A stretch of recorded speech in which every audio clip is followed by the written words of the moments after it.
Hello, Mr. Ritchie. Hey Luke, how's it going? It's going good, man. How you been? Yeah, I'm good. I was down in England last week, so I just got back Oh, last nice. weekend. So England takes, if you're going to North England, it takes a couple of hours to get to. I get the bus down, so sometimes it stops in the way. So 6 hour trip. Yeah, it was fun. Cool. Yeah. Yeah. So where do you go down in England? London? Do you go to London or? Normally I go to London. Yeah. This time I went to a place called Leeds. I don't know if you've heard of it. Leeds. I've heard of it. Yep. Yeah, so that's a smaller city in the north. So that's at the end of the north, like the north of the UK, north of England. Okay. So from where I stay to go to Leeds, that's like a halfway point between where I stay and going to London. So, Okay. like, if you're driving, it's 3.5 hours, but because of the bus and stuff, it takes 6 hours because it stops at stops at one location in Scotland and then four locations in England. The Right. bus is going to London, so it's up. I was getting off halfway, so it was a fun trip. Cool. Not a tourist city though. It's very like not many people go there to Huh. Leeds, but it Interesting. has a but the interesting thing is it's got a university, Nice. so like some people actually move there to go to uni. So the nightlife's quite fun. Yeah, Nice. That's awesome, man. So you went there for a couple of days, did you? Or I went for 6 days. nice. So I went down on the Saturday. Yeah. I was out that night, and then the Super Bowl was on Sunday. So I went out, but I naturally was just watching the Super Bowl. Monday I went out again, so 3 nights in a row. Nice. Then I had a couple of quieter nights, Mhm. but I was busy during the day, so it was a kind of mixed trip. Okay. It was fun because that's been my apart from a couple of trips just like, to different parts of Scotland. That's been my first kind of like, week trip this year. Cool. So been good. And what about you? What's been happening? Yeah, I actually went to a small town outside of the city where I live in because I'm really not doing any really game in this city anymore because Yeah. I've kind of maxed it the fuck out and I'm just not really going to do that anymore. Mm. So I just went to like a small university town outside of the city. Um, yeah, I was going there for like a spiritual retreat kind of thing. And yeah, I just kind of took in the city for the day, so that was interesting. That was actually the first time I had ever been outside of the city. Oh, In and how far is this from where you stay? only Like like 30 minute it's like drive? an hour, like an hour An hour? drive. Yeah. And you've got to remember you're from Canada, so everything's like spread out over Oh there. yeah. Yeah, Toronto, like the city Toronto. That's yeah. like fucking 15 hours away. That's crazy. I know you could drive all the way from one end of the UK to the other. Yeah, yeah. So see, like the most northern point in Scotland, it's called John O'Groats, Yeah. right? And then the most southern point in England's called Land's End. Yeah. If you're driving that distance, I think it would roughly take you about 15 hours. Like Okay. Yeah. so, that's from the total north to Yeah. like I'm saying. If you're going from where I stayed to London, it's a 7 hour drive. Yeah. So like we have it quite good. Yeah, Like yeah. No, that's awesome. I don't really appreciate it as much as I should because I'm saying like it's so like the whole of Europe's so cheap. Yeah. Yeah. Now we have had Brexit Oh since I yeah. spoke to you. Brexit has officially happened. Oh There's a 1 year withdrawal period. yeah. So basically that means that nothing much is changing. Mm. Like it's obviously the stance has officially changed, but nothing much is actually changing up until December Mm. 2020. Mm. I'm saying that this Brexit thing's went on for years because this was supposed to happen a couple of years ago. What does that And even mean? Like it's harder to go to mainland Europe or yeah, but it's going to be harder. Yeah, yeah. Yeah. because what it means is like we are now not part of the European Union. That's right. Yeah. Yeah, so like now we're just our own country, as in Yeah. like the way that the US is, the way that Yeah. Canada is. Yeah, Yeah. Yeah. so because like I know we have the Commonwealth, but that's really died down. Yeah, big time. Yeah, Big time. yeah, which is a shame because I think that would work really well. That actually would be cool, yeah. Yeah, Oh, that's interesting. Okay, so but you can still go all over England. You can go to because London itself is a fucking giant metro fucking politan area, correct? Like London's like. Have you ever been? You've not been to New York, have you? No. Yeah. So I've been to Oh, both. I've actually, been to sorry. New No, York. I have been to New York just for a day though. I didn't spend a lot of time there. Yeah. So it's virtually like New York, Yeah. but a lot better because Yeah. I wasn't too keen in New York. Right. Yeah. Having said that, I was jet lagged because I came from the west coast of Right. America. Right. But Yeah. London's just it's a bit. I think it's a bit more classier than New York. True. I've heard Uh, that. Yeah. yeah, it's not as crowded, but it's Yeah. still super crowded. Like if like in game, they always talk about London and New York being the two major cities. For sure. Yeah. They are 100%. Yeah. Yeah. New York tops it, but London's a close second. I hear that. And yeah, absolutely. Like I know Tom Torero talks about London being the fucking capital, especially of day game for sure. Yeah. And I mean, you're right. I'm sure a case can be made for either London or New York because I think they are a little different, and it kind of depends. But What I've been to London, like I went to London when I was like a year old, like because I had some family down there. Yeah. So I've maybe been to London 30 times, like nice. From my so like because London's the place to be. See, if you're going to come to the UK, you want to go to London. Yeah. Because we don't get good like, and the whole of the UK in the winter don't get good weather. Yeah. Like we don't get it as but like I don't know what's the weather like where you are. Is it like it's not more Toronto kind of weather? It's not that bad, man, to be honest. It's I live all the way on the East Coast, so it's really not that bad. Like it's cold in the winter, but the summer's pretty fucking nice, bro. Yeah. Because you're over a good bit as well. Oh yeah. Yeah. Yeah, so, man. Well, that's cool though. Yeah, that's cool, man. Yeah, so I'm really getting this feeling now. It's like there's such a big world out there, and in these cities like New York and fucking London. It's just there's so much going on, and even Toronto. So I mean, it's like I'm really just now, and for this period, I'm just sort of trying to build up my own personal value with this idea that if I were going to kind of get a little bit serious about this kind of thing again, I'd have to go at least to Toronto because at least because it's just absurd to be in such a small fucking area doing the caliber of shit that we're talking about here. It's fucking absurd. So it's no more of that. And but anyway, it's a lot of interesting things. And Las Vegas, of course, is a whole other story, right? Yeah. Yeah, I mean, like you say, like if you're going to go, like for you, if I was where you stay, like unless you're going to travel kind of internationally, like going to the US or something, like I'm saying, Toronto's so easy. Oh yeah. Even going into the US, New York's not too bad for you. No, it's I'm saying when you think about it, as a long drive, but you could probably get a cheap flight there. You could. Oh yeah, you can. Yeah. And so that's also why now I'm getting a lot more serious about trying to learn about business because I realize it's so important to have these like income streams coming to you from online businesses. So I'm getting way more interested in subscribing to channels that talk about business, developing ideas because money, bro, and developing these sort of like online passive incomes and being able to make money wherever you are is so important. So I'm really trying to shift over to that, and I'm putting that out there now, kind of into the universe. Yeah. That's a good focus to have though, because like you can look up things these days. The internet's so good, like you can have mentors that are focusing in business. Oh yeah.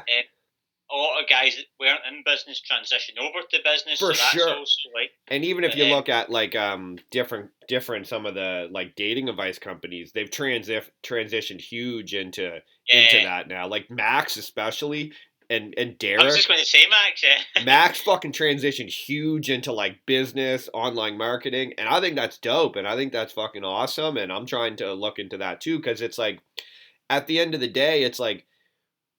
In some ways, it's like, who really gives a shit if you met fucking 3,000 girls last year?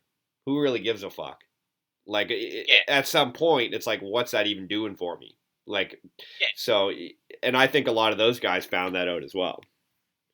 Yeah, it depends what stage you're at, but also depends what you want, because some guys, they might, like, for some guys they might be 25 and start going down the business route. Yeah. Some guys it's earlier, but usually the guys it's earlier, unless it's an exception, you're better sticking in more the social side.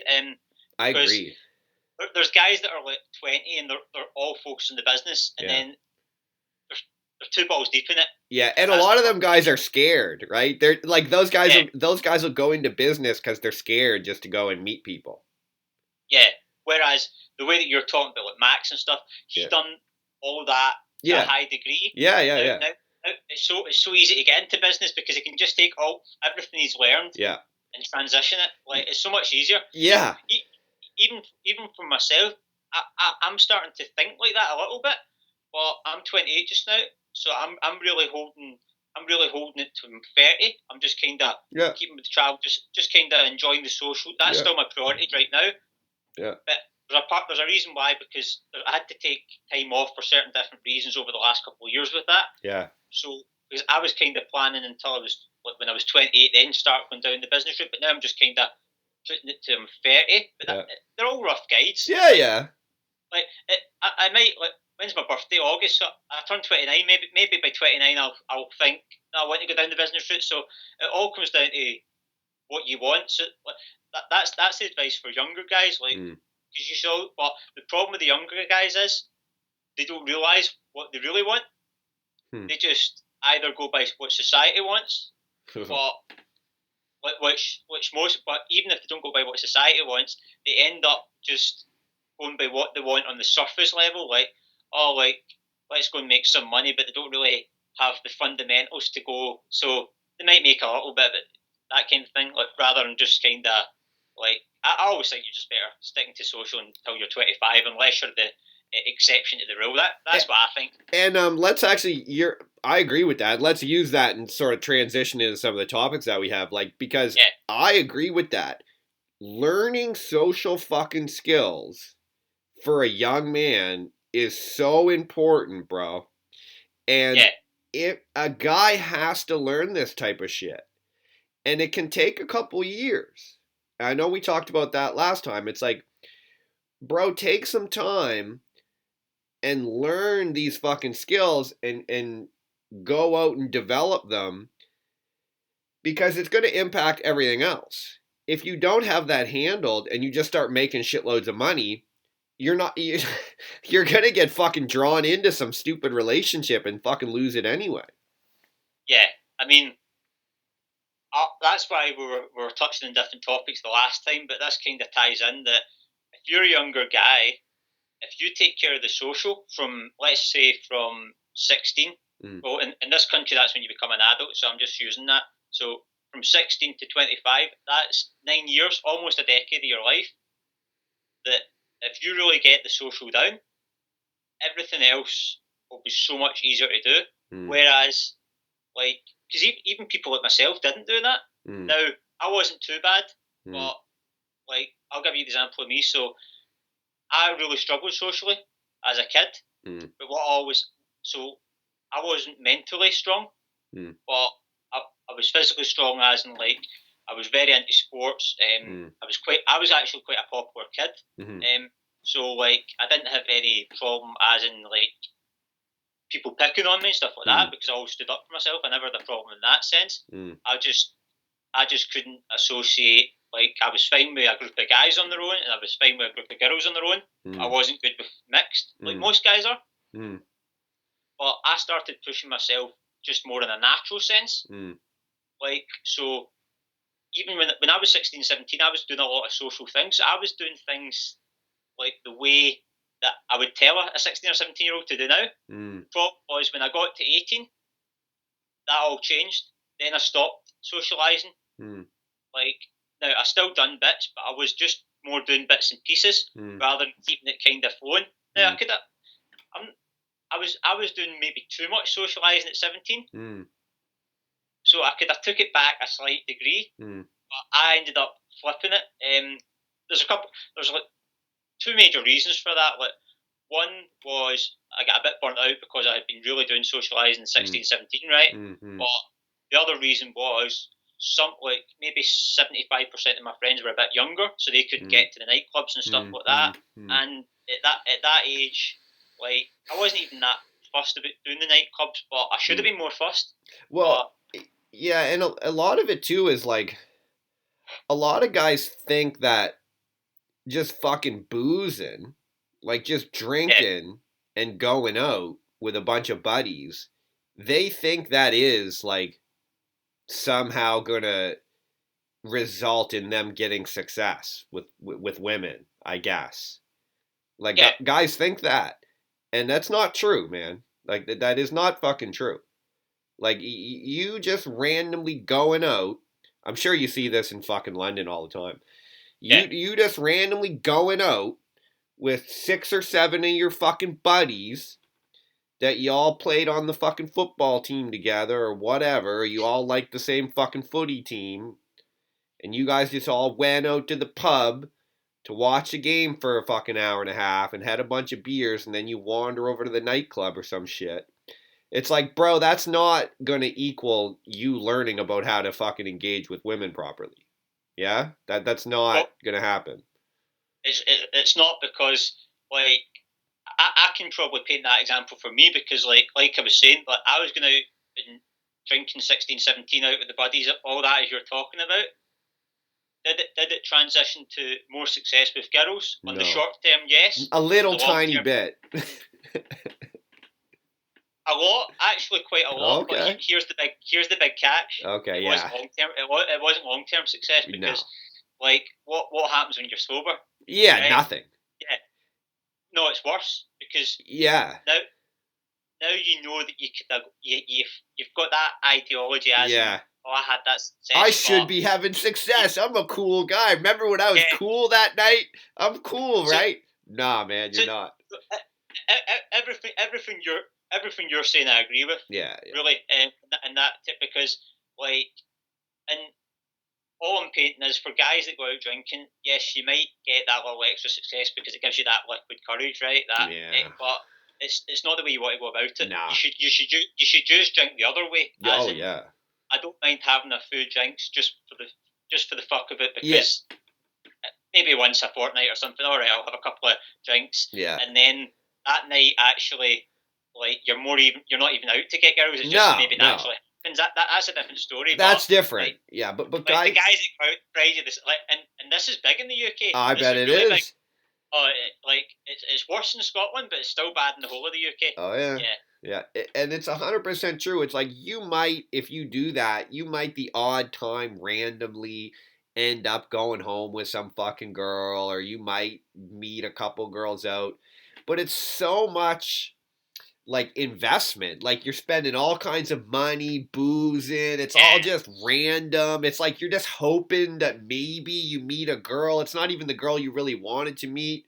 You're not like increasing your skills. You're not like being engaged authentically. It's a fucking stupid way to do it. Like, yeah, it's a really bad way to do it because what ends up happening is it actually fucks with guys' heads in the sense of, like, see the guys that go out and do it the way we were talking about the struggle. Those guys build. They're in it for the 10 years. They're in it for the 20 years. Hell yeah. The other guys, like, I mean, if I down 10 vodkas, it's going to help me. Like, yeah, and that guy there, he'll get married to some fucking girl he met one of them nights. Well, that's really bad. That shit happens, bro. Dudes go out a few times, they meet some girl, and they just immediately become the fucking boyfriend, girlfriend, and then they just get married to her. Yeah, that doesn't happen as much here. It does happen a little bit, but I'll tell you where it definitely happens. It happens over in the USA. No, like I've actually spoke to girls that have told me that like they've been out with the same guy since they were 14-year-olds, and this is like a 21-year-old telling me that she got married when she was like 20, right? So she's been married for a year, and she's been out with the same guy since she was 14, her first ever boyfriend, and there's the odd time that just naturally works. Sometimes.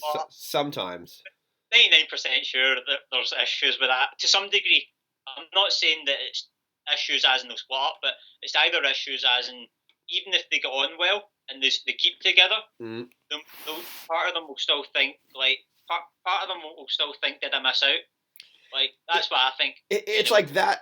You have to really be, if you're going to do something like that, it has to be coming from a really, really like strongly rooted, like almost like a very like conservative mentality. Like that's a very old way of behaving, like from like 100 years ago. And I'm not saying it can't work, but it has to be coming from like a very like strong sense of like morality, which that's not why most guys are doing it. They're just like, oh, I guess No, I'll just get married, okay. yeah, that's what I'm saying, real, because like there is the odd exception that For maybe the sure. guys from a small village, the guys from a Yeah, small village, like there's 500 people, like that's maybe it makes slight sense. I'm not saying it makes sense; it makes more sense. it could. And maybe for that guy, he was only maybe interested in that girl and just thought, like, I'm not really someone that wants to see all different girls. He's just in love. Like, but I think for the most part, it's not abundance. It's like For lack sure. of abundance. For sure. Unfortunately, but the good thing about that is you can always change your life. You Like can. so, like, Yeah. yeah. So that's always one good thing. But to go back to your thing about the drinking, there's no harm in having vices. Like I said the last time, there's no harm in having vices as long as you don't go overboard with them. Yeah. Because once you start going overboard, that's when you get into the trouble stage. Oh yeah, and it's so Yeah, easy to get overboard with shit like booze and coke, and guys think that that's fucking game. Like guys think that's game. Like going out drinking a bunch and buying girls drinks. They do still think like that. It's really terrifying. Like yeah, and even guys that are good, but the difference is that see guys that are good. The big difference with those because it does there's not many guys that are good, especially in Scotland. oh, The guys that are naturally good. there's a few of them.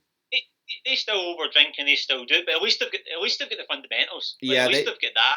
But they still should cut back a bit. yeah. But they can do it more the natural way, as in like right, I should just stick to fear. But they're more a place that I can see it more working because those guys, even though the drinking stuff and it maybe slightly helps them, those guys are the type of guys that are going out on a Wednesday night and going to the gym and meeting a couple of girls there and like I don't know, like Netflix and chill kind of thing. Yeah, Like, and yeah. it's not even that they're purposely doing it. It's just that they're not like those guys are the exception. But for most guys that are just right Friday night, I'm going to go out, get drunk, get something Yeah, like. yeah. It's a bad mentality to have. Yeah, it's like if that's you, I think we talked about him last time. We called him Greg. Oh, Greg, yeah. He's fucking Greg. That guy, he works as. No, was it not like Timmy? I think it was Timmy as well. Timmy or Greg. There's two of them. Yeah. There's two of them in the fucking village. You know, out of 100 guys, there's two fucking guys, Timmy and Greg, and that's it. And Greg is a fucking builder, and he got a builder van, a fucking carpenter. And Timmy, he he fucking works at a bar, and that's it. And those guys, they just kind of know what they're doing and blah blah blah. They can get away with whatever the fuck they want because Timmy and Greg know how to operate. All the other 98 fucking guys, they don't know what's going on and they need to learn. And that's I think what we're talking about. It's like unless you're Timmy or Greg, you're cool, man. If you're Timmy or Greg, go ahead. If you ain't them, that is not going to work for you. No, it's not because like I would say, probably speaking, 10% of guys. Yeah. 10% of guys naturally have it. Maybe less. Like, yeah, that's. I'm being real. Maybe less, but like being generous, at least. Like, let's just call it 10%, right? Okay. Yeah.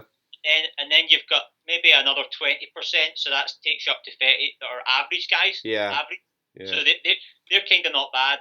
They get like because like if you get to average, you're at a decent enough stage that you can make decisions. Yeah. And when I say that, like, so say you get to a 5 out of 10, that to me that's kind of at the stage of intermediate. Yeah.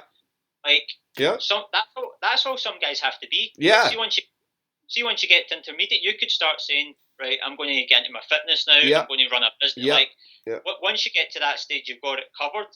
Now, it doesn't mean you've got it perfect. No. I've still not got it perfect. No, me neither. Like, nobody has it perfect. No, like, no. And that's the thing. It's like the bar is so low. It's like, yeah, I mean, I'm only at like a 4.5 or a 5 myself. But the issue is that like most guys are at like a 0 or like a 0.5 or a 1. It's like it's just like most girls you see. You don't really feel like you want to talk to them. Like you don't want to talk to most girls. It's the same with guys. It's like most guys, no girls want to talk to them at all. So once you get above that level, you start getting more success, and then the higher you get, you just get more and more and more success until you're like Dan Bilzerian, and you're just. There's only a few guys who are at that level, and they get all the success. I think we talked about that before too. Yeah, but the thing with those guys is they've just got the whole setup to go with it. So like people like Dan Bilzerian, people like Donald Trump. Yeah. Like I know he's kind of older, but he's a good example. Oh yeah. He's really been a Dan Bilzerian from years ago. Yeah. Right? Yeah. When you actually think he didn't have social media at the time. Yeah, and the thing is too, it's like Dan Bilzerian has like everything in his life like highly, highly tuned for massive success with fucking hot women. Like that's his whole life's geared towards that, and that's where the fuck he's at, and that's cool. Whereas maybe someone like Trump, he really didn't have it all geared quite towards that. His was more about he just wanted his whole life geared towards fucking building giant buildings with his name on it and fucking making a lot of money. And then the women, yeah, they came as a side effect, but his focus was a little something else, and that's okay too. But yeah. Yeah, because that's the only other way you build. Like I think you're always better going down the path that we went down, like self cultivation, that way. But the only other way that you build it is by building a whole empire, really. Mm. But what you find is the guys that managed to build the empire were really doing self cultivation along the way. Mm. So it's just that they maybe weren't doing it consciously. It was more, but I mean, Dan Bilzerian, like this, I think he's about 39 or something, roughly. Yeah. Mm-hmm. So I'm saying this guy took years to build up. Yeah. Nobody sees that. Yeah. Like, yeah. He maybe had a help. Like, I don't know his back. I know his dad came from the sort of property market or along those sort of lines. I know his dad was sort of quite a wealthy guy and stuff like that. Like, and a lot of people say, oh, he got money. Like, even if he did, he still built a lot up in poker. Like, you can't deny. Yeah, look, I mean, the story with Dan Bilzerian is he didn't get access to any of that money until after he was already personally wealthy. Yeah, so it was really just an added bonus, but he was already well off. Yeah, so he made his money playing poker. He made something like $100 million or something in poker. Yeah. And that was after he was fucking in the Navy for 5 years. Yeah. And then after he went through Navy SEAL training twice, then he became a poker. Then he went to college, where in college, yeah, remember that, yeah. When in college he was joining fraternities, and he was already learning about how to set up parties with like huge ratios of women to men. So he was already learning about that, and he was like, "Oh, okay, so this is how it works." And he like bought a nice car, and he realized that if he just held parties with like 10 guys and invited like 100 women, that it just starts escalating. Yeah, it's the ratio. Yeah. The ratio. And he realized that then you get pre-selection. And a lot of guys say it's like, in a way, almost all you need is pre-selection. It's like you're at a party and a couple girls like you. Now they all like you. Well, I want him too. 100%. Because see, in this day and age, things are happening so fast. Yeah. Like, people have so much, especially with the whole way social media's went with the internet phones and stuff like that. People have so much on their mind. So if you take girls for example, they might not even have time to decide if you're right for them or not, right? Yeah, they don't care. They've got to just pre-select. Yeah. So see, if Dan Bilzerian's got 10 girls at a party around him, and that 11th girl's looking, she's thinking, right, that guy's a cool guy. I'm giving him a chance. Deal. So she's in there. She might not decide that she's going to get with him, but she's still going to get to know him. Yeah. Oh yeah, and so, she doesn't. To her, it's just a time saver. When she sees that guy already has a girlfriend, to her it's just like, oh, it's a good bet. He's a good bet. I already know he's a good fucking he has whatever type of resources, and I want them. And so Yeah. it's just that's how it works. And she doesn't need to fucking think about it anymore. And so he started realizing that. I mean, that's the truth. Like he started realizing all this in college, and then he eventually got into poker. And I think he derailed a little bit with the poker. I think he admits it. He became a little bit of a fucking degenerate gambler. Yeah. But anyway, he eventually won the money in poker. So then he just started saying, "All right, cool," and he bought the yacht, and he just started recreating that whole frat house party mentality in his actual real life. And then it just started escalating onto Instagram and everything, and it just more and more and more and more. And so a lot of those women that even come on his yacht, he might only, that he might invite 10, 12, 15 women. Say he hooks up with 3 or 4 of them over the course of a weekend. So what? That's still 3 or 4 hot fucking women, and then that's how he thinks, right? Yeah, because I mean, like when I look at that, I'm not around that enough. Like I'm actually not around it at all, really. Yeah, Right? yeah, Like I'm trying. Even when I went over to LA and Vegas, you're maybe around it like a small degree, but the places I was going and stuff like that, and part of me wasn't that fussed about even doing that because of all the other stages of my life. Because I've got no rush to do that. yeah. But the one thing I will say is, like, it does have an advantage because, like, you're intense there. So, like, see with some of those girls, like 9 out of 10, 10 out of 10, you're, like, I do better with those girls than I do with 7s or 8s. Mm. Now, most guys aren't like that. Mm. Most guys do better with 7s or 8s than they do with 9s or 10s. Mm. For some reason, I think intent's very important.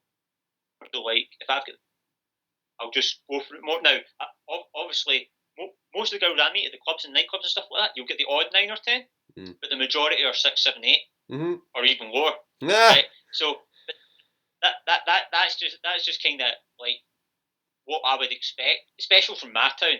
But even when I go to the big cities, like even if I go to London now, because if you're just going to normal clubs in London and stuff like that, like I've not really been out too much in London, more during the day, but I've been to a couple of bars and clubs, like, and you do meet more of them, but not enough still. LA a bit more, but with the way he's set up, yeah, he's already got the girls that are super hot, yeah, but also have got some form of status, because that's why he's inviting them. So maybe they're like models that have got 50,000 followers, and then he puts up and they go to 100. Like, so I'm saying, because those girls are already getting invited to different parties. Yeah, definitely. Maybe just not Dan Bilzerian's party. Right. They're getting invited with the really cool guys. Oh yeah. Or city or even above. Oh yeah, cool guys, a bit of status. Yeah, he's getting the same girls are coming through to his parties that would have been going out with George Clooney, that are going to the fucking RSD mansion, that are going to the Playboy mansion, that are getting they're getting invitations to fucking Saudi Arabia for the weekend, or the fucking Dubai or some shit. Like, yeah, these are the women who have massive value in their looks, and maybe in their personality or the way they present themselves, and they're shopping that value around big time. And they'd be happy to go to fucking Dan Bilzerian's yacht for the weekend or the party, and maybe they'll meet another cool guy. And that girl might be open to meeting fucking me or you, who's there. And I'm just like, oh, hey, I'm buddies with, or yeah, I know Dan Bilzerian. We fucking worked out a couple times together. It's like, she might be happy to meet me there. She'd be like, wow, I met this really cool guy at Dan Bilzerian's party. He's an actual cool guy, and he wants to, like, hang out with me a bit. Like, okay, I'll do that.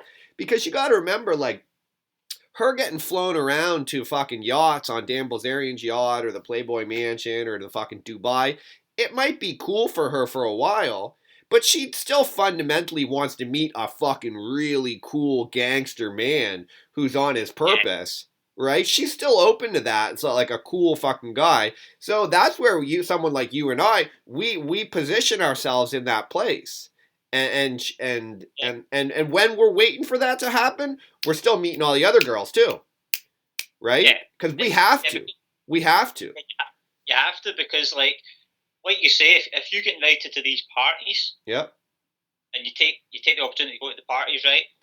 The ratio's in your favour. Yeah. Let's say there's 20 guys and 200 females, like, then maybe you'd probably like at least half of them, right? Yeah. Probably by the type of girl. So you're already liking 100 girls, right? And maybe only 10 are interested in you because, like, obviously they're all there for Dan Bilzerian. Yeah, right? Yeah. For sure. But that's 10. That's 10 of your choice. Oh yeah.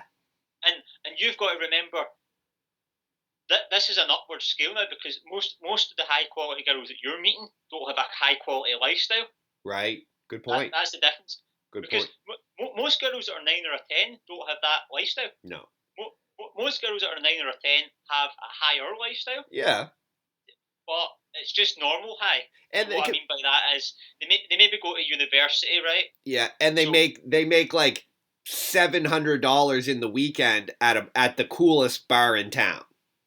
Yeah. Like, right? And then they do the odd modeling shoot where they make like $4,000. They do that like once every 2 months. So it's like this girl's doing pretty well for like in her fucking city or in her town, and she might make fucking 60, 70, 80 grand a year. Yeah. But it's like realistically, that's not like fucking rageous. You know what I'm saying? Yeah, but there's different reasons. Like probably the most important reason why most girls don't have that lifestyle is just because, like, they choose not to. And when I say choose not to, maybe there's things that are very hard to get out of, as in maybe they've got families, so that's important to them. Maybe they've got a cat to look after.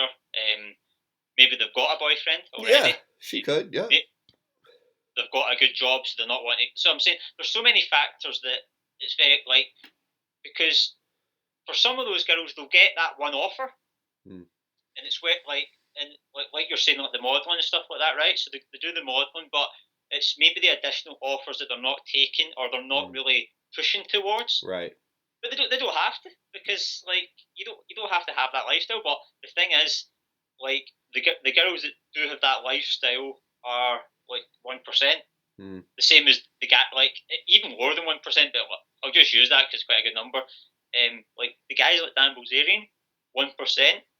Like I just mean guys that are living a lifestyle along the lines of Dan Bilzerian. The way that he's set it up is even beyond those guys. Because I know some guys that are like that are maybe like club promoters that are out 4 or 5 times a week, like at night, and they've got a good setup. They're making good money and stuff like that, and they're maybe doing some trick. Like, so they've got like a mini version of the Dan Bilzerian. He's just because he's got so much money, he's got so much status, he's got so much like he's got so many girls now.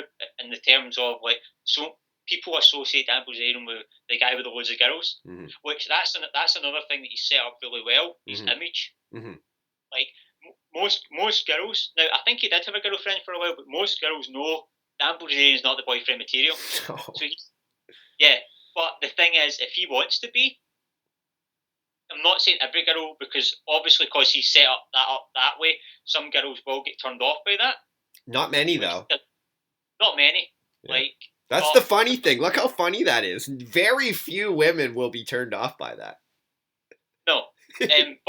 But there's always a few. But the good thing is, I'm talking about maybe 10%. Oh so yeah, yeah, and maybe another 10% would be unsure, but 80%, if they had the opportunity to be his boyfriend girlfriend, oh yeah, they would at least try it. Oh yeah, would they ever? Of course they would. Yeah, good. So that's what's good. So he could really, if he wanted to now, he could really change his lifestyle to make it more settled if he wanted to. I don't think he does though. Like, but do you know what would be funny if he just did that for like 6 months with a girl, and then he went right back and he was just like, "That wasn't for me." His shit would just skyrocket. Yeah, because it's kind of like the porn stars in a way, because like the odd porn star like ends up in this sort of open relationship with a guy, which is like, it's good, but you've always got that speculation of like, will they be able to keep that relationship in place? But a lot of porn stars kind of end up in their late 20s and they find it very hard to get in a relationship. So that because they've set it up in the other way, as in oh, that's my Alexa on. Hold on a minute. Oh, it's turned off. Mm. They've set it up in the other way that most guys don't want to go out with them. Mm. Mm. But they're because I would say that in that case most guys wouldn't.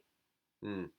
So it's kind it's of a little bit different. The opposite. It's a little different. A girl being a porn star is not as fucking attractive as Dan Bilzerian being a big player. Unfortunately, it's not. Like when you hear a girl's like, "Oh, I'm a stripper," or "I do porno," you're kind of like, "Oh, okay." Like, oh, cool. Like it's not a big fucking turn on.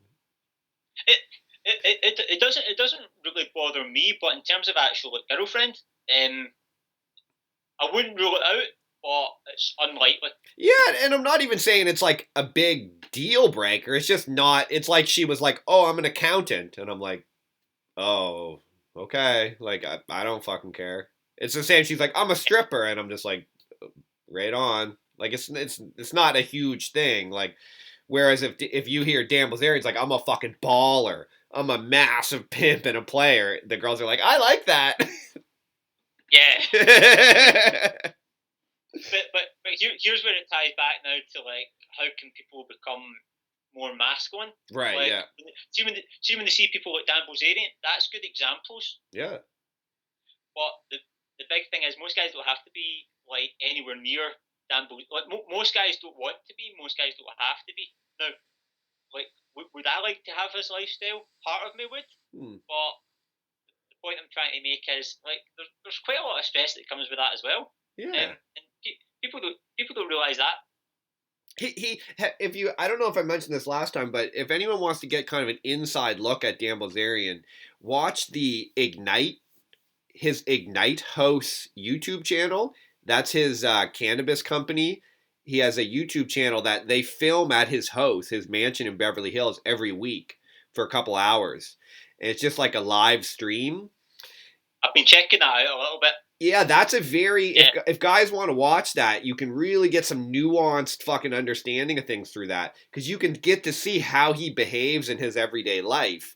And yeah, he'll even say they're like, "Well, are we having a party this month, Dan?" He's like, "Oh, I don't know, maybe next month." He's like, "I only have a fucking party once every 2 months because it's a big ordeal for him to have a massive fucking party at his house and have thousands of people there and." He's just a normal guy after all, and you get the feeling when I watched it, I get the feeling he was like smoking weed and working out, and like the girls around are just kind of like, oh yeah, okay, like whatever. Yeah, because now he's been doing that lifestyle for 4 or 5 years, right? Yeah. Now obviously it's taken off, so maybe the last couple of years have been even better, but yeah, he's definitely adjusted to it now in terms of what that's his habitual set point. Yeah. So he's kind of just used to that. So it's not a big deal for him like to have all these girls come round. Just I think he'll probably do that a couple of times a week, like small parties. Small ones. Yeah. And then he has those massive ones once every month or two. But the massive ones once a month, every second, as you're saying, like.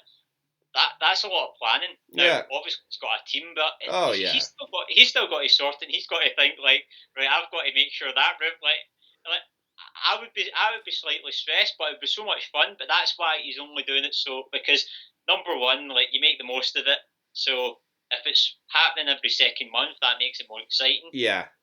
And then it means he can just go on with his other his business ventures. Mm-hmm. He's traveling because I think he still travels a lot. And it all leads into everything else. When he has a party, he gets tons of fucking Instagram attention, and then so it all just leads more into his business. He makes more money, so he's doing it very well and very right. And like anyone there's a big portion of the society who will look at Dan Bilzerian and judge him and talk shit about him. I know the feminists probably hate him and this and that, but when you actually look at what he's doing, it's like.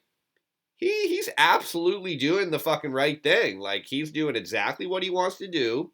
There's nothing at all wrong with what he's doing. It's perfectly Yeah, natural. It's perfectly acceptable, and it's fucking great. And I think what he's doing is perfect and great, and it's his choice. Not every guy has to do that, and not every guy wants to do that. yeah, that's a good point you make. That it's his choice because not every guy wants to. Not every guy has to do that. Everybody should be able to live their life the way they want, Yeah. provided it's legal. Provided it's legal, Yeah. like that.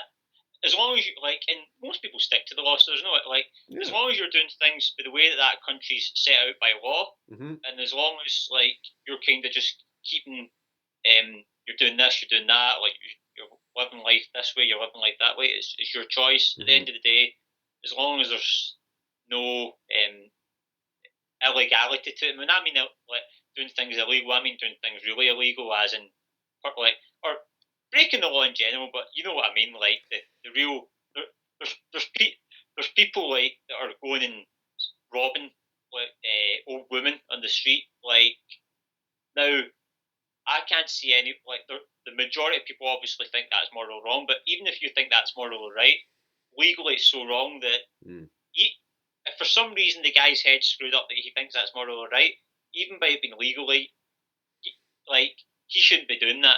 Yeah. Yeah, and like, and that's the thing. It's like that's the thing. It's like what Dan Bilzerian's doing is like it's his choice, and that's why like people who want to get upset about that and think like, well, he shouldn't be doing this, but why? Like yeah, he's allowed. It's just because it's not normal, just because it's outside of what the average person would expect. It's like he doesn't have to listen to you. Like he doesn't have to care what some like fucking what some mainstream fucking feminist thinks. Like it's not his problem. And that's the same with all this. Like if you want to take 10 years of your life and travel and meet thousands and thousands of women and that's completely your right. Like you don't have to just randomly get married. Like you don't need to do that. And I mean it's kind of funny. Like yeah, and like it works either way. Like if you want to get married, go and get married, and like yeah. just do whatever you want because the good thing is you can always change your life. Like, Yeah. and does it get like if you marry someone, is it harder? Yeah, it's harder to get out of that, but like for me, it's not that hard because I wouldn't want married in the first place. I'm 99% sure I'm not going to get married. Yeah. It's just Like it's just not for me. But even if I did get married, like if I wasn't happy with that marriage, I'm not saying I'm going to just divorce them right away, but I'm going to start questioning it. And then if that keeps going for a few weeks in a row, I'm going to start really questioning it. And then if it starts getting into the months, then I'm thinking, right, this is time. This is time to call it a day because, like that's how I would run. But a lot of people get stuck down the other way. But the good thing is that most guys don't have to get to these high degrees. no, man. Yeah. With the socializing, they just have to get to a medium kind of base. Because Like, also once you get to that kind of medium state, then you start to think in this kind of way that we're thinking, and then you're like, oh, okay, that you're not in any rush. Then you just feel yeah, like, oh, all right, I can talk to a few girls, or maybe I just won't for a while. And it's like you yeah, start to get this feeling of like, that's fine too.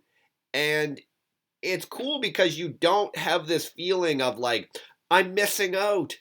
Oh, the women are everything. Like they're princesses. Like, oh, if I could just find one to marry me, you don't get that sense from me and you at all. Like we don't think like that at all. We're just like, yeah, oh, okay, yeah, they can be fun and like they're nice. It's nice to spend time with them and like, and if I didn't get married, that would be perfectly fine. Like there's nothing. I don't see anything at all wrong with that for me. yeah. I'm the same. Like, I've kind of got like, plans where I want this and that, but I'm very open with the plans. As in, like, if I have it my way, I would rather be single until I'm 40. That's Yeah, 12 yeah, you years. should definitely wait a good long time.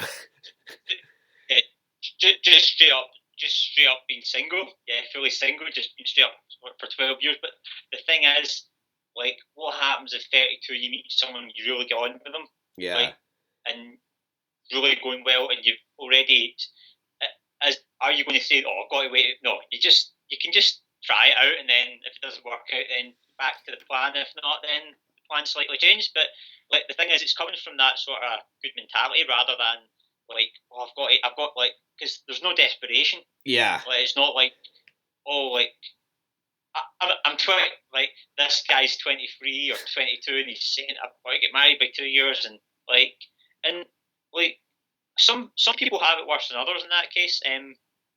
But that's where it comes down to like.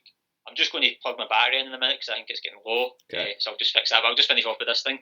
But that's why it comes back to the socialising. As in, if you can get the socialising fixed up until you're 25 and do like a good 9 or 10 years solid of it, and it doesn't mean you're out every minute of the day. I just think it probably should be the priority, like out of everything in life. And so you could still be going to college or uni. You could still be going to school even if you're that young. You could still be doing your fitness. You could still be doing some meditation.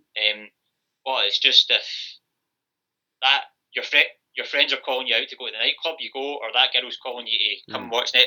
Like you put everything aside and you go and do it. That's what I think. Like that's what I mean by your social's your priority, because like when you're young, if you can get that down, it's so much easier to go the opposite way. Oh yeah, get it down when you're young for sure, man. Because you're better off, man. You're way better off. Yeah.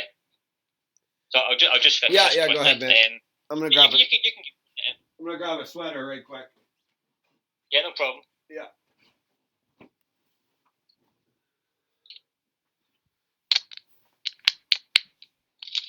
All right. Yeah.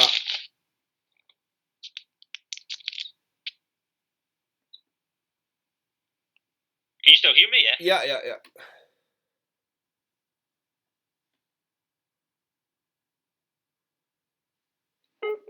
Oh shit. What the fuck's going on? Excuse this, viewers. We're having some slight technical difficulties here.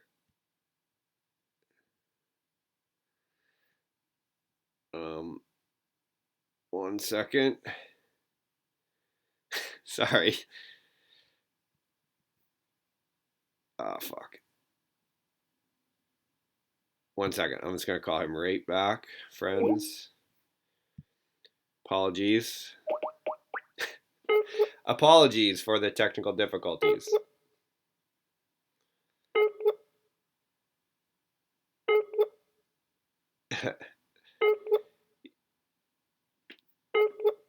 You guys can just fast forward through the through the technical difficulties.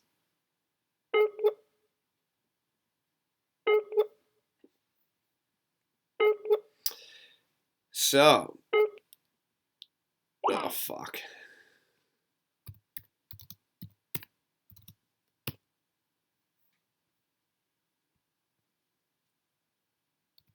Oh fuck.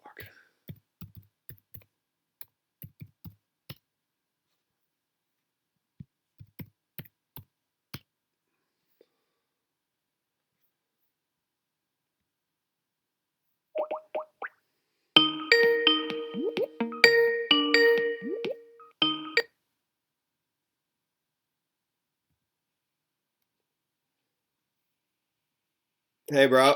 Hey, man. Okay, sorry. Yeah, cut off. I'm still recording. We'll just start off right from where we were here. I'm slightly different position because I had to charge it. So yeah.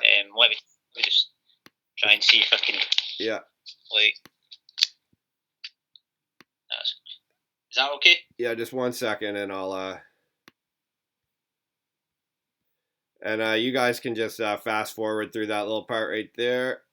And okay, cool. Yeah. All good? Yeah, I'm good. You can hear me okay? Yeah, we're good, man.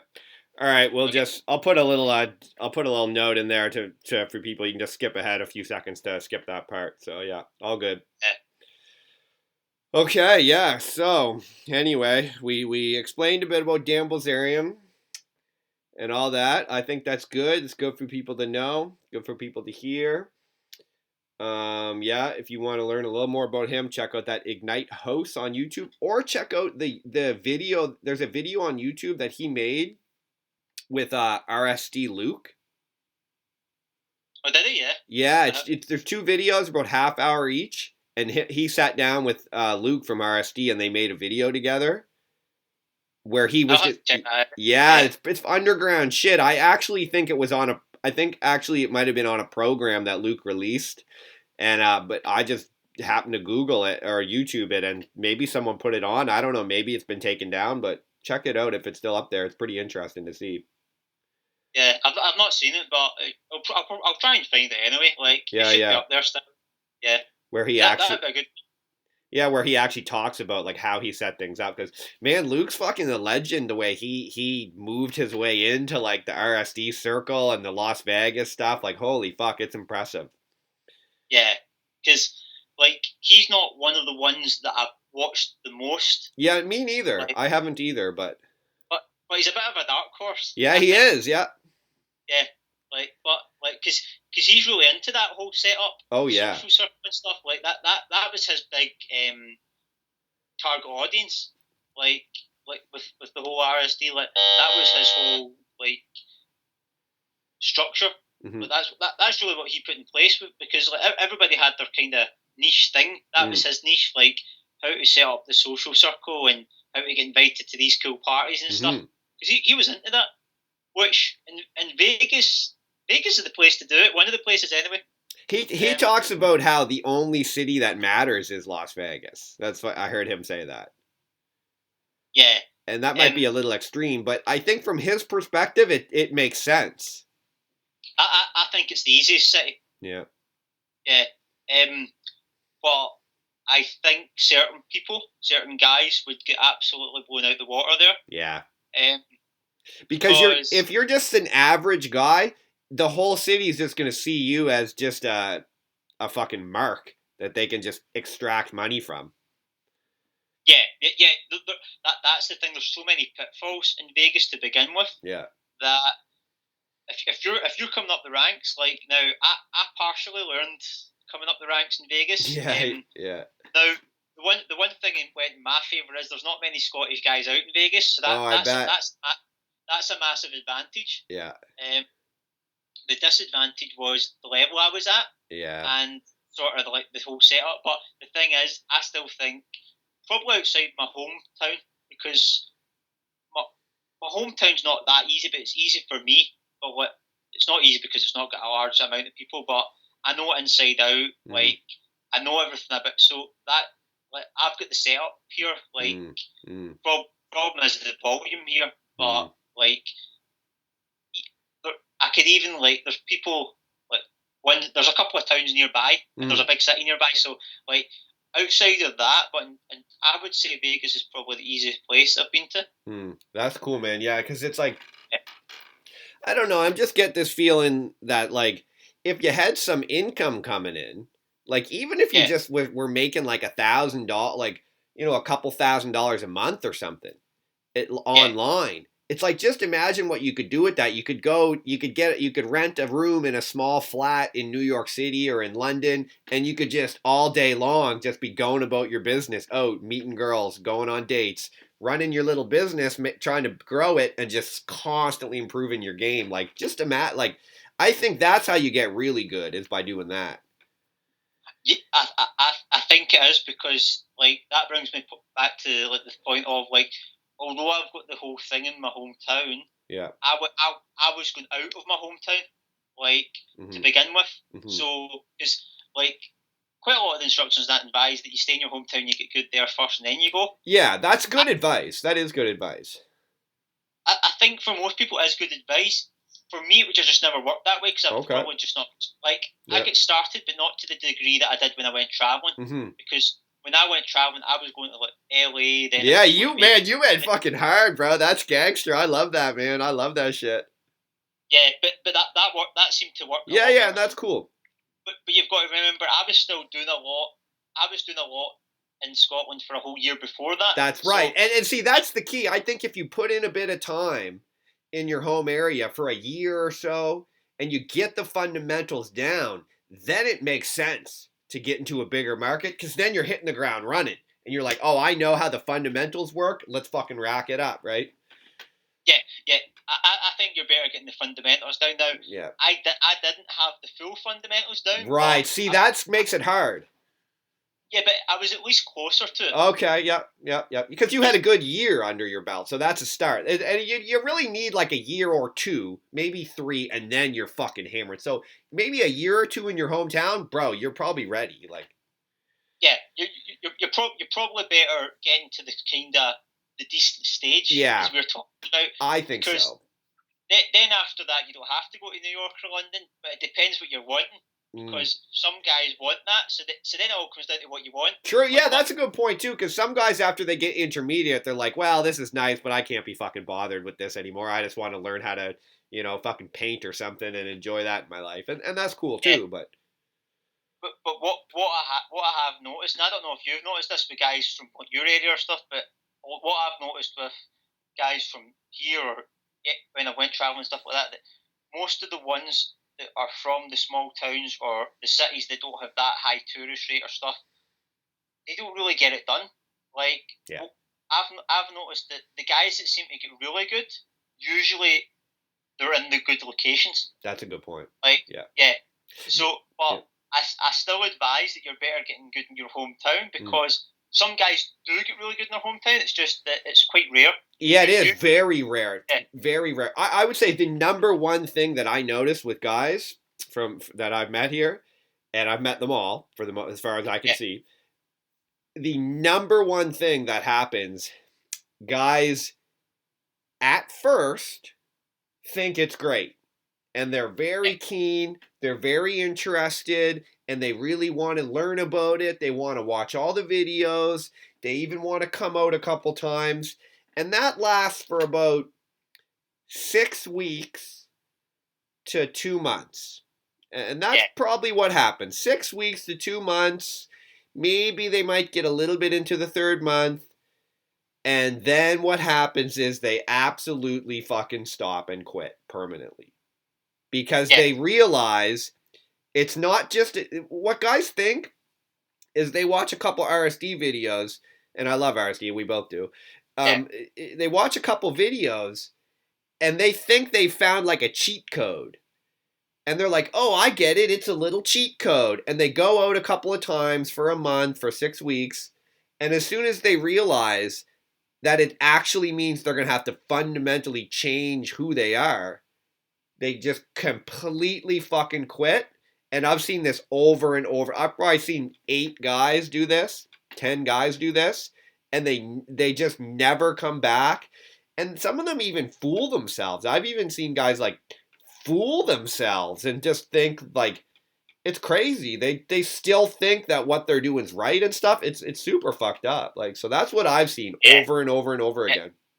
I've seen that as well because I've seen so many, like, even guys that I wasn't that close to, I just went out once or twice. Now, my town, like, as far as I know, I'm the only person in the town, right? Me too. There's one other guy I've met, but it's very rare. Very fucking rare. Yeah, no, but what I mean is, I'm the only person I know that's in self-cultivation in my town. Yeah, now, yeah. There will be, like, what I mean is, I've not met anyone from my town that's into this. Yeah. But when I go to the big city that's only 20 minutes from, like, then I know I've got friends there. Oh, okay, cool. So I went to inner circles and stuff. Yeah. But a lot of those guys I've not heard from in a while, so there could be a couple. Like, it could be just that I've not heard from them, but more importantly, a lot of those guys have dropped off the radar. Just Ritchie, just move your head a little bit over that way. Yeah, there you go. Yeah, good. Yeah, keep going. Yeah. So, like, a lot of guys do drop off. So you've got to remember that my town's 30,000 people, right? So if I go out for 3 hours and hit up, like, you've got to be smart in your small town because you can't just hit up the main streets all the time, or you're going to just get, like, you go to the so you go to supermarkets, you go to places like that, or you go to the, like, maybe, like, I don't know, like the local, like, at night time you'd go to the bar. There's no nightclubs here. Yeah.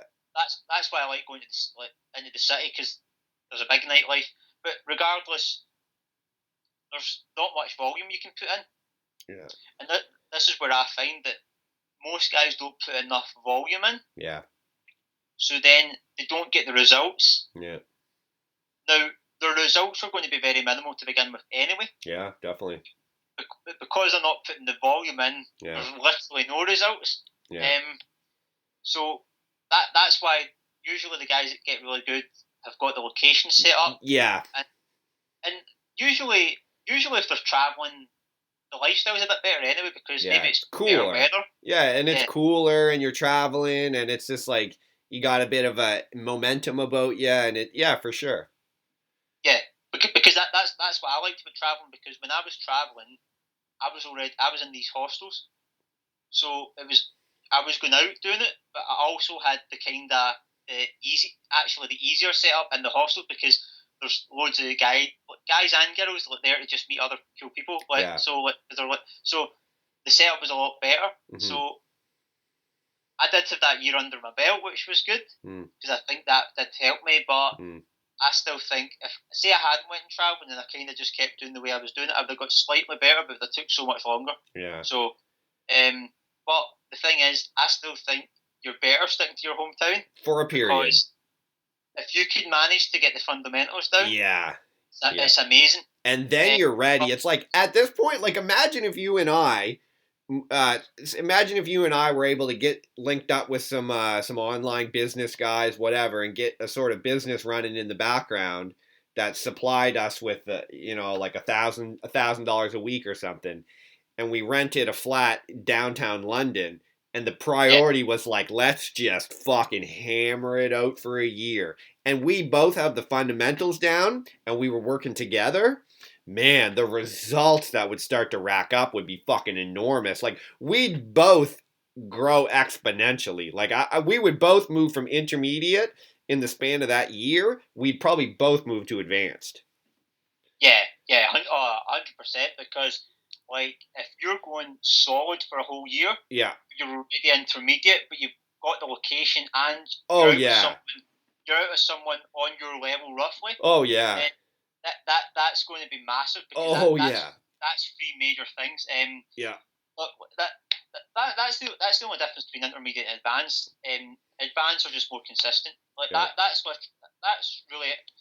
There's a couple of smaller differences, but that's literally the main difference. That advanced guys are just a lot more consistent. Yeah. But when I say consistent, I just mean their whole how many times they go out.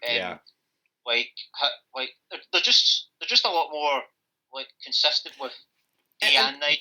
And this is the other thing too. It's this thing that the girls know what they're gonna get, right? It's like the girls know, oh, I'm gonna get the Luke experience.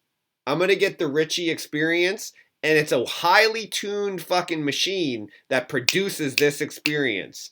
And the girls just know they're gonna get it, and it's really easy for them just to buy in. Yeah. And they're just like, okay, cool. It's going to be relatively seamless and a relatively painless experience that I'm going to have with this guy. He's going to know what to do, and it's going to result in me having fun, and it's going to have sex, and it's going to be fun. And she just likes it, and she knows she can just kind of go along to get along, and then she can just bail at the drop of a hat, and it's not going to make any difference because you're going to have 5 or 6 or 7 other girls you're talking to. And girls love that shit, despite what the fuck they might say. Like, they're not going to verbally say it, but deep down they love it, yeah. Because that's just the way, like, it's really like the pyramid scheme, like, and everything's like that, but like, it's really like, the more you go up, like see when, like, I'm 28 now, but seeing the last few years, the amount of things that I've realised has been incredible because, like, when I look at it and I think, God, I'm at a really good stage, but I can be so much, like, I'm just getting started, almost. Like, I'm literally just getting started. But when I look at how hard it was for me, but then I also look at other guys that had it even harder than me, like, it shouldn't have been that harder for me in the first place. That was actually more my fault because I had a great upbringing. Just lack of socializing, really. Yeah, I self-sabotaged myself. Like, the amount of situations that I've blown. Like, girls that were super keen, and I just like derailed it like on Yeah, purpose. I was Like, the same. oh, Yeah, it happens to guys so much. It's like we just derail it because the issue is that any little thing that breaks the illusion from that guy I just explained, where it's like, oh, it's the Luke experience, it's the Ritchie experience, it's going to be fun and easy, and I like it, and that's how the girl thinks. Anything that breaks that experience, she doesn't get it anymore. And yeah, she's just like, I don't get it. It doesn't make sense. I don't understand this guy. No. And that's all that it takes is the slightest little thing, because then she's confused. Then she's like, oh, well, I thought he was a cool guy. And now what? Now he's just some guy who, what? I have to like make him my boyfriend or something? And she's like, I don't want to fucking do that. Like, no, like, yeah. So like, you're right there. Like we were talking about, you derailed yourself.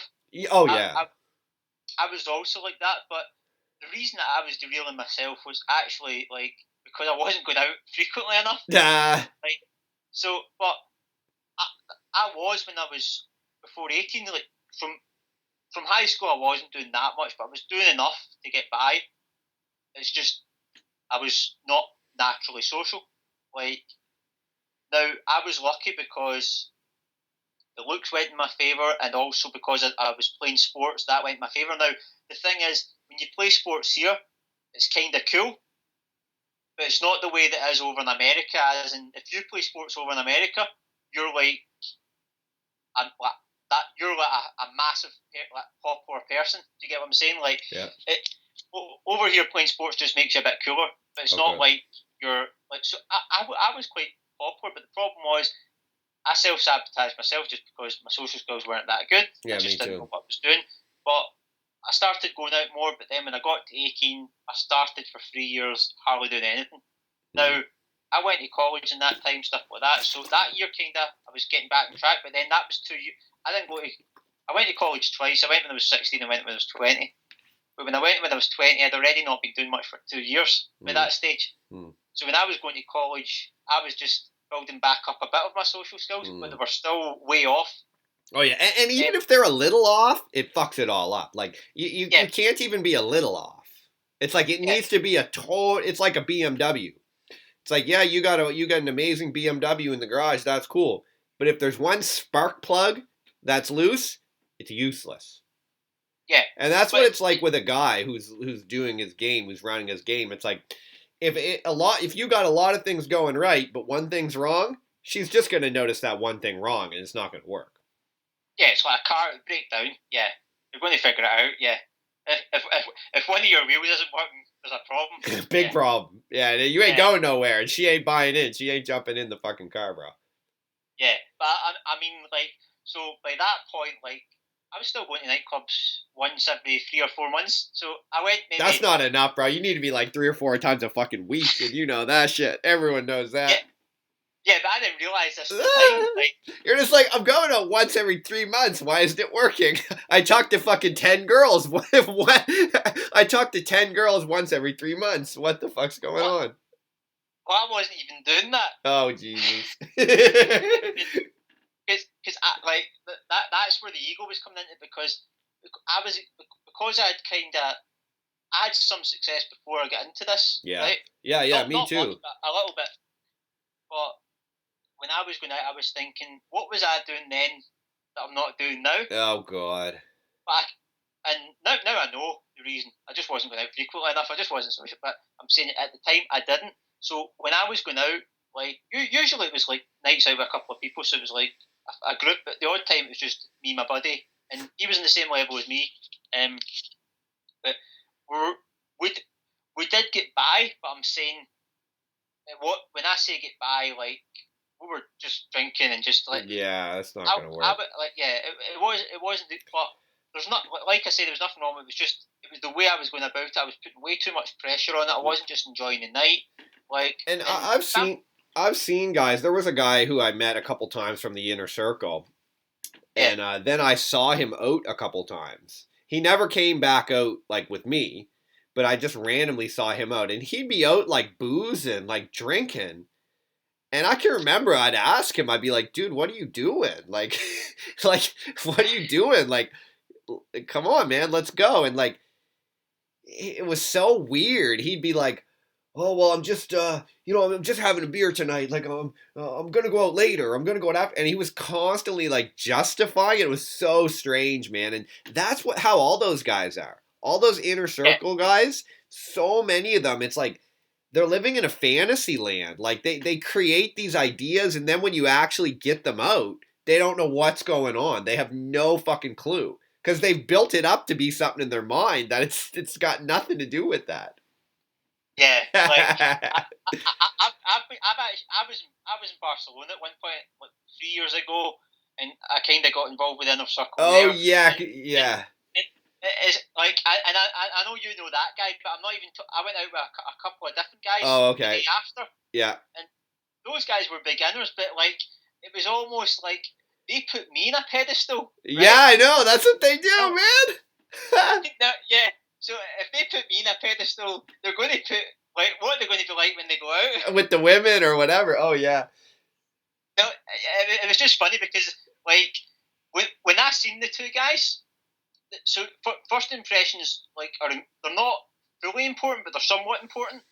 When I seen the two guys, I already thought, right, those guys are quite beginnerish, just by the way they were dressed. Yeah. The way they said hello to me. Yeah, so, you can tell. Yeah, and it was just they were just asking me so many questions, and like it was almost as if like I was Tyler. Right? Now, here's the funny part. Oh shit. Like I wasn't even intermediate at this stage. Oh shit. I was a 4 going on to a 5. Right? Oh geez. Oh, you were probably less than that. Was that before you went to Vegas? No, this was after. Okay, so you were up a little higher. Yeah. I went there, so this was now going into 2 years doing it. Oh yeah, so you were a good 4 or 5. Yeah. And the big difference in Barcelona was I ended up getting a coach. Like nice. Now, good man. That took me from 4 to 5 immediately. Really. Yeah. Oh, I bet it would have. Oh, for sure. Yeah. Get a coach. Get a coach, people. Yeah. But I'd already put the work in. Yeah, for sure. Yeah. When I get the coach, I'd already been out for 30 days straight. Good for you, man. Get a coach. So by the time I went to the coach, I had like all the experience to kind of him to point me in the right direction. Mm-hmm. And he's seen a lot of good things. He's seen one red flag. He pointed it out, and then I was able to build on it. Mm-hmm.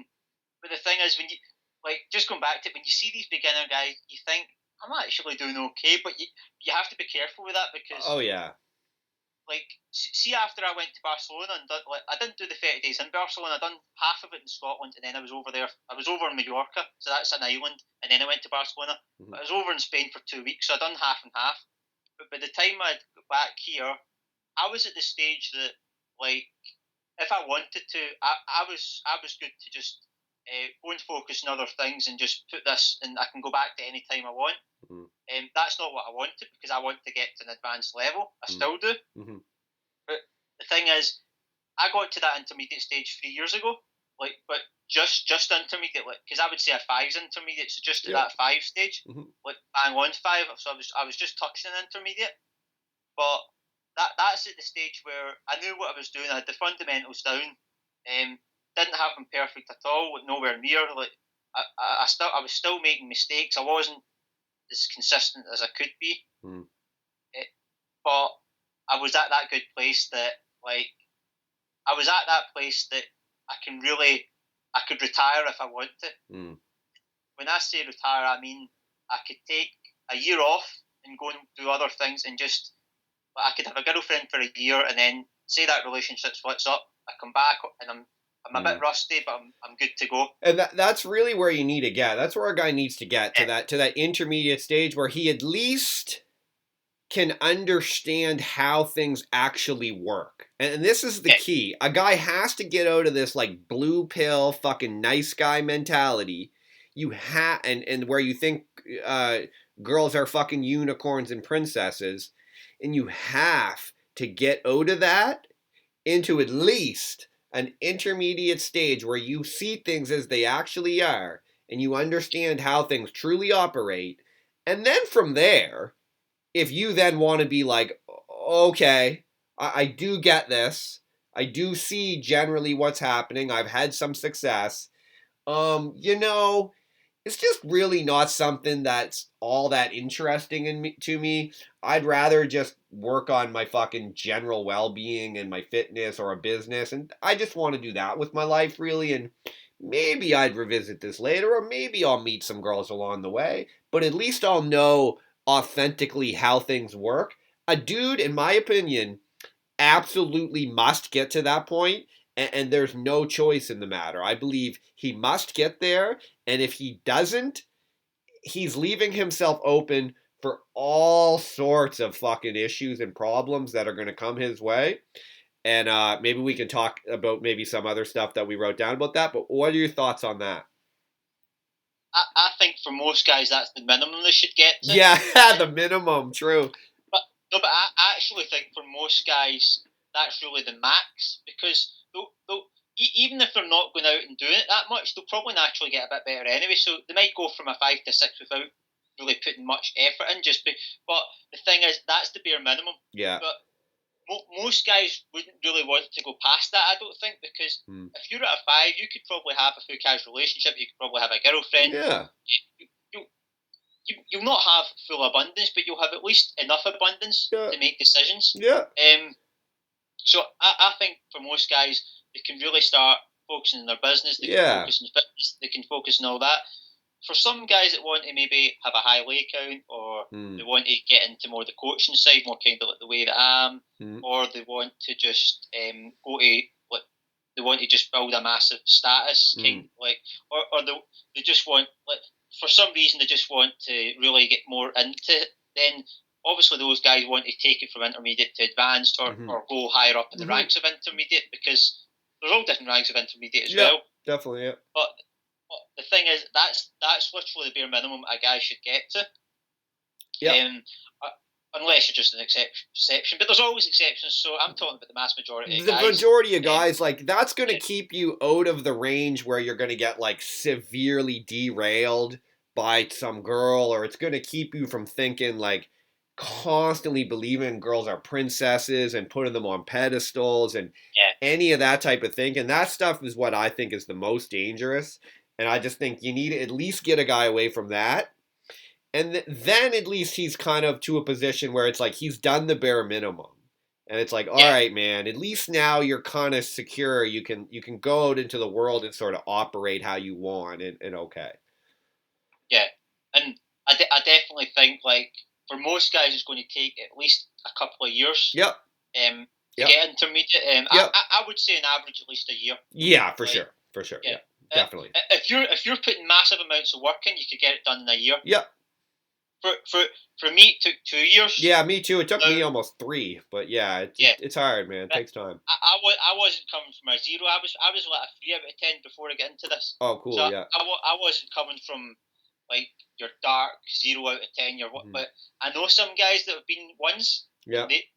And some guys have been 1. It's a lot harder if you're 1 to begin with. Like, most 1s don't really go up the ranks, but I know a couple of 1s that are up at 4 or 5 now. Good for them. It's been a lot harder for them. Oh, yeah. And I realise how lucky I had it, because, like, being a 3 is so tough. Like, real tough.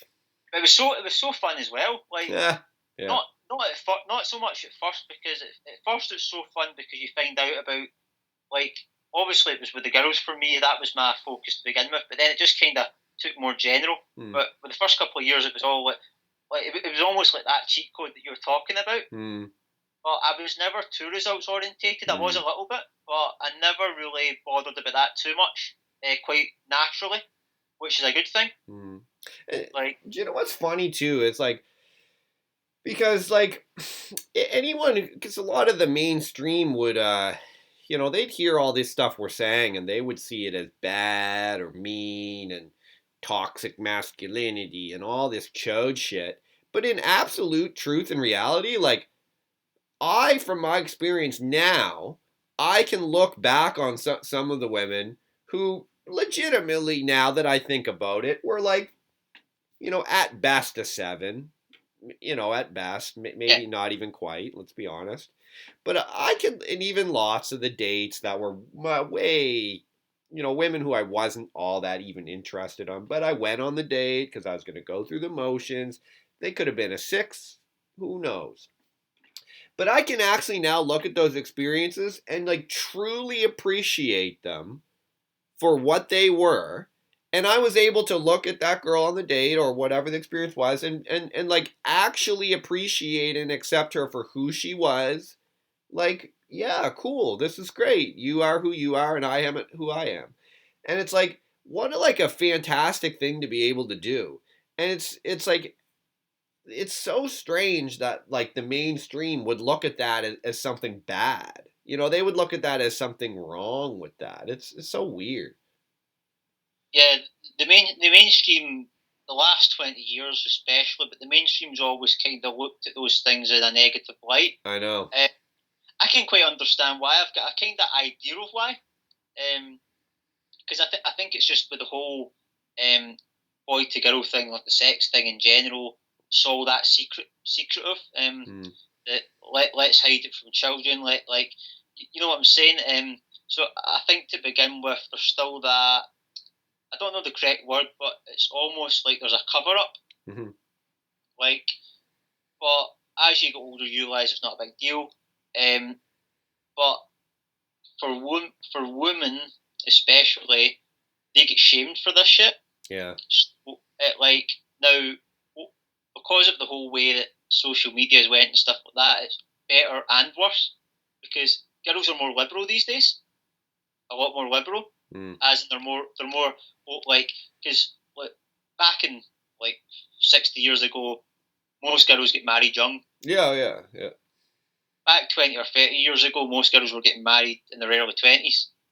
Like most girls were getting married when they were 18, 19. Like 60 years ago, then it went to like early 20s, mid 20s. Then now most people, if they're going to go down that route, it's late 20s, 30s now. Like from what I think anyway. But the problem is that there's still that sort of shame towards it. There's always going to be that to some degree. It's got better because girls are more liberal and stuff like that. The problem is social media has sort of backtracked that a little bit in the sense of although girls are more open and stuff like that, if they send a nude photo to someone, they could get caught out. Like whereas years ago you didn't have that happening. So I think the media try and play this sort of angel mentality. Yeah. But I'll tell you one thing though, the UK media is very negative. So like if anyone does things that are wrong, like a celebrity or something like that, they really come down on them hard. That was actually one of the persons I was going to bring up. There was a presenter. There was a presenter. I don't know if you heard about this, but there was a presenter yesterday that took her own life. Okay. It was quite and she like there's a reality TV show over here that she was the presenter of, but she lost her job because apparently there was a court case coming up. Apparently there was a big fight with her and her boyfriend. I don't know. Nobody knows the ins and outs of what happened, but basically the police get called to the house. There was all blood spattered and stuff like that, so it was quite a tragedy. This happened. I think it happened just before Christmas time, 3 or 4 months ago. So she lost that job, but she seemed like obviously she would be gutted, but someone else took her place that was her friend and stuff like that with the job and stuff.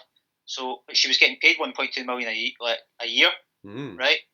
But this job only lasted for 3 months of the year. So like this is what this show is massive. It's like a dating show.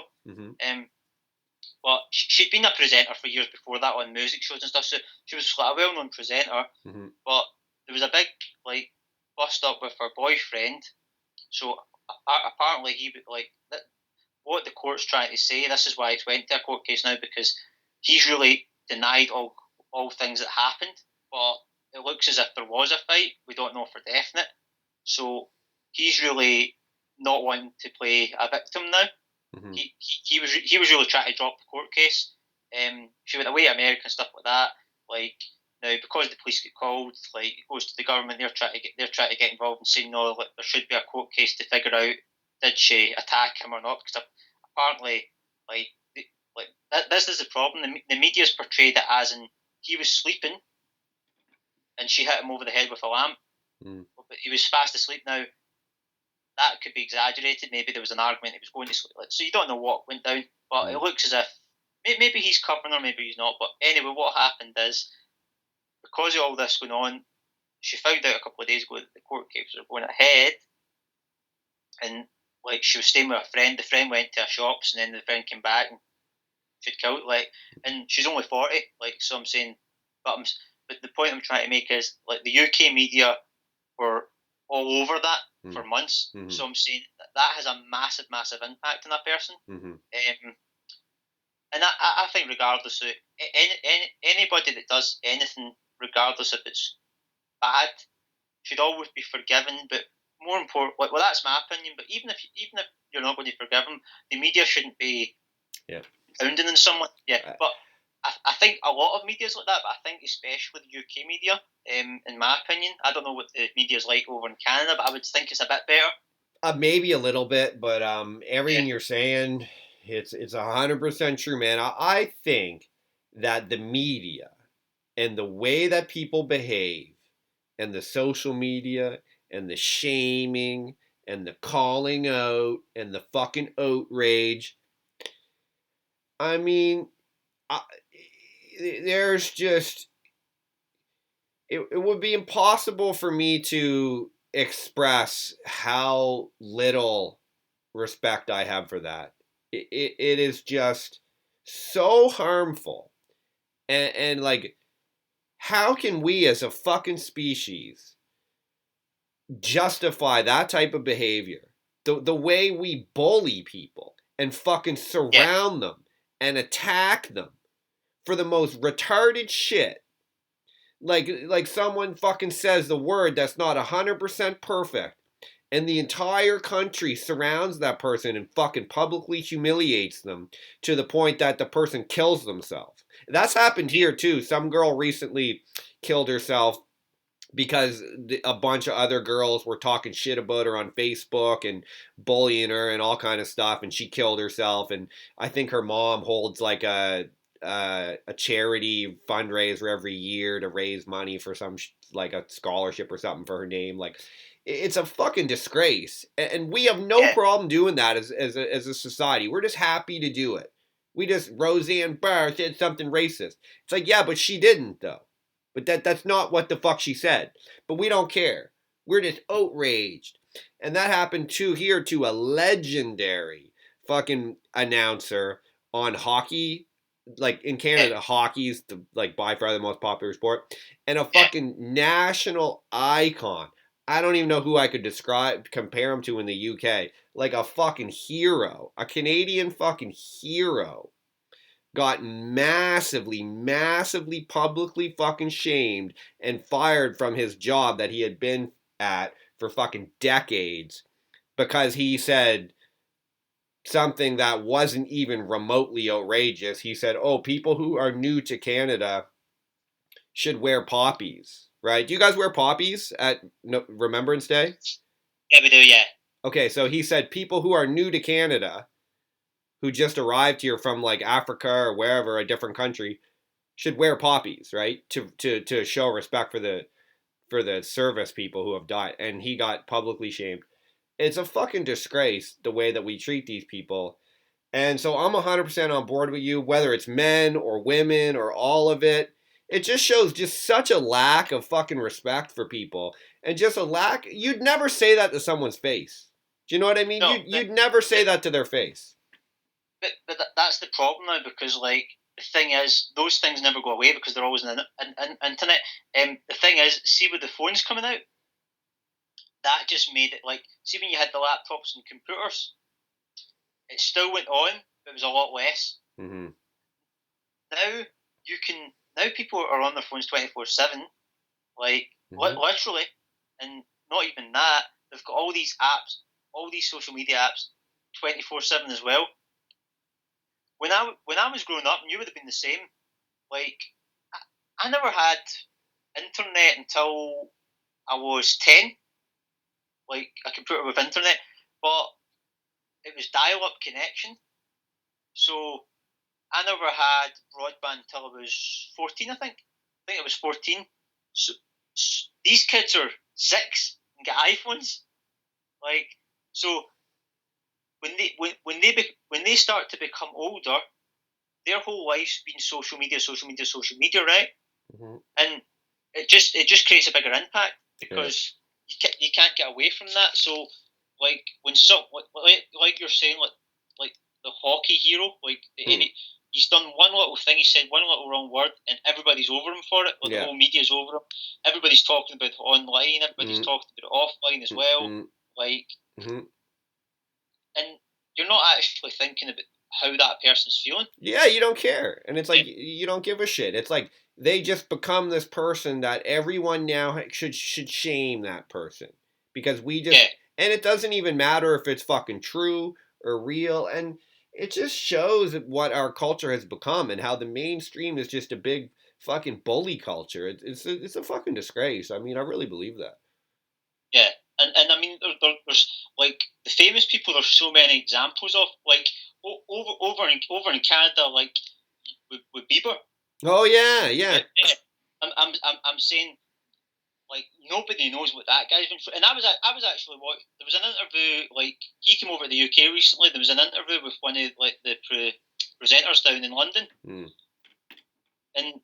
it was quite an honest interview. But like the guy's not recovered from what, like you can just tell just by the way his voice is and stuff like that, and you're thinking, God, that must have really took, like, because he was talking about he was in with the drugs. He was waking up in the morning just taking drugs for breakfast, taking drugs for breakfast. I'm saying the media. I think you can't blame anyone, but the media were a big portion of that. But I'll always say to people, like,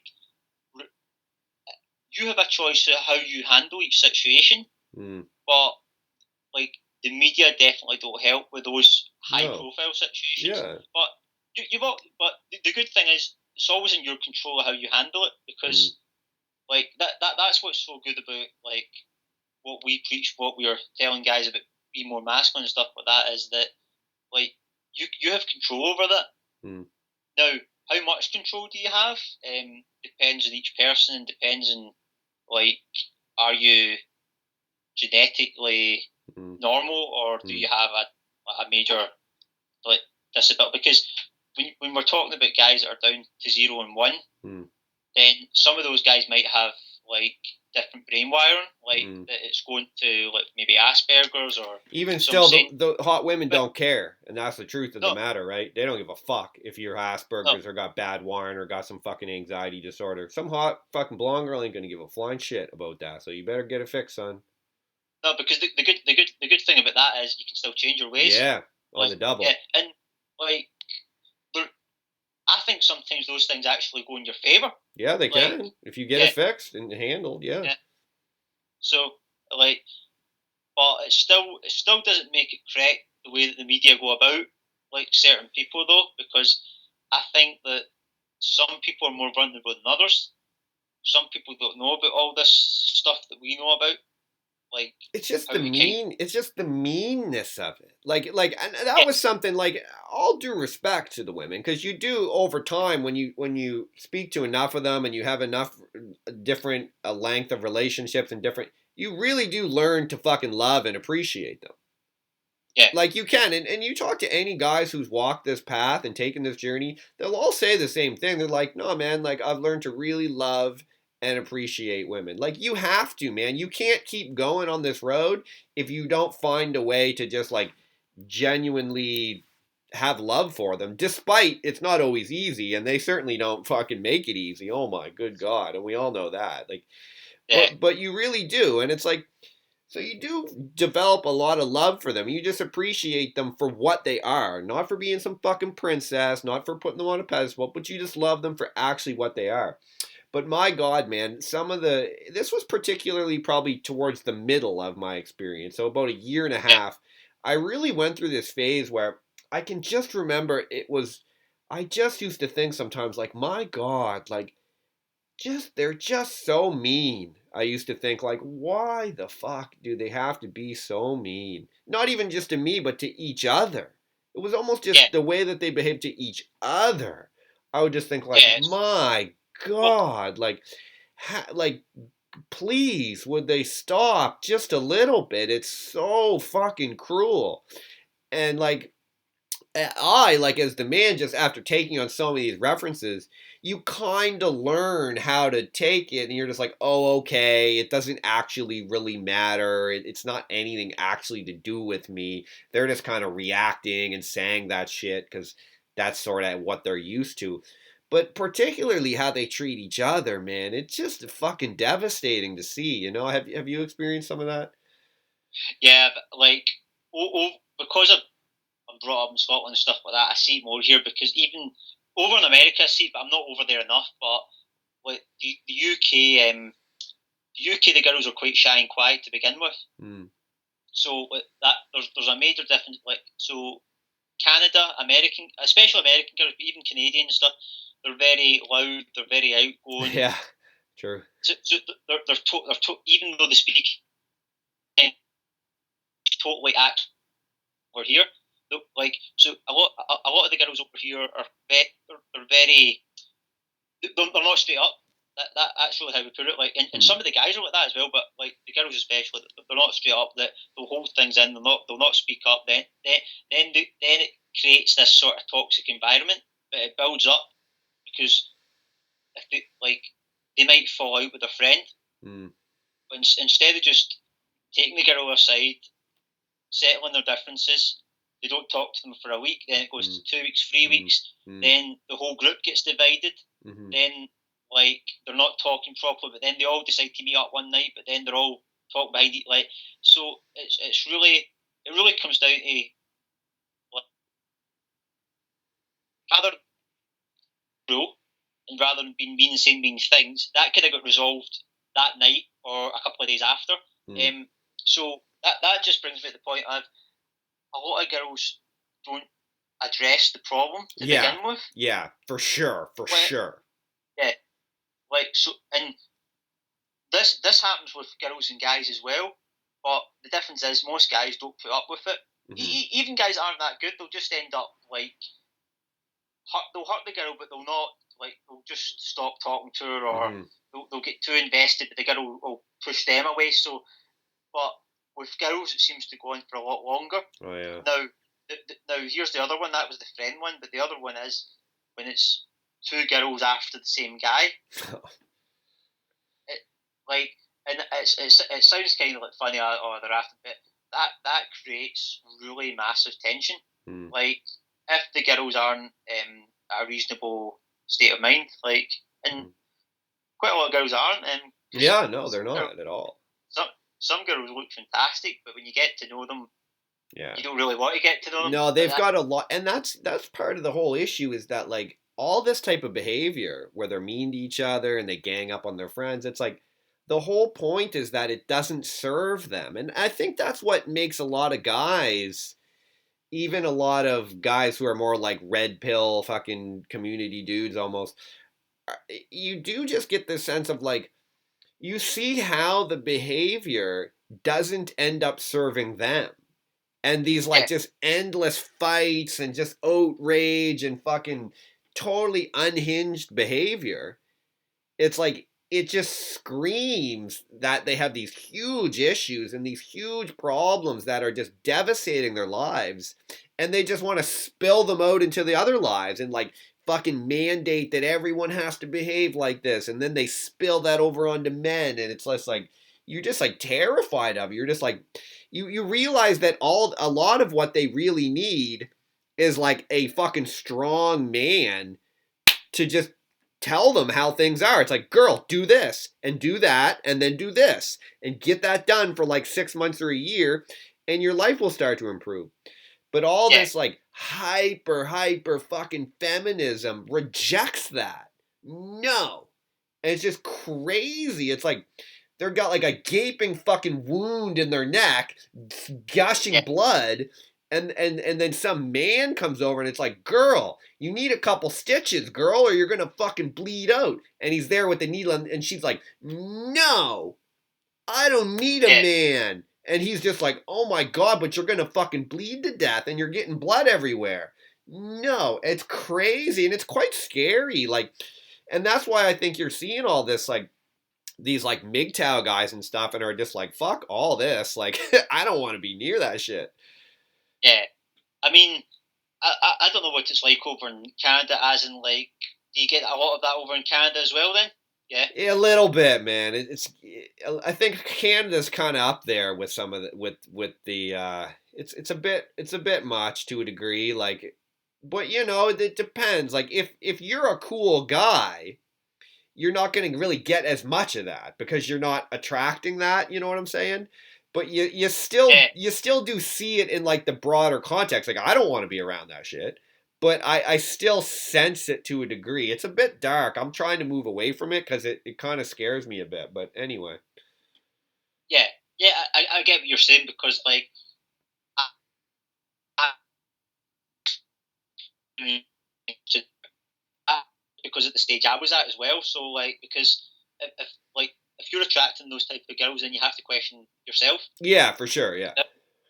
Now, I like, my only issue was the level I was at. So, like, if the problem was, well, there was, in my mind, there wasn't a problem, but there was, because I just didn't lay down what I was really after with the girl, and that sort of left it kind of that open way. As I'll give you an example of what I mean. So, like, I was getting with these girls, but then I wasn't acting in the way that I wanted, because I was just wanting maybe a one night thing or a 2 night thing.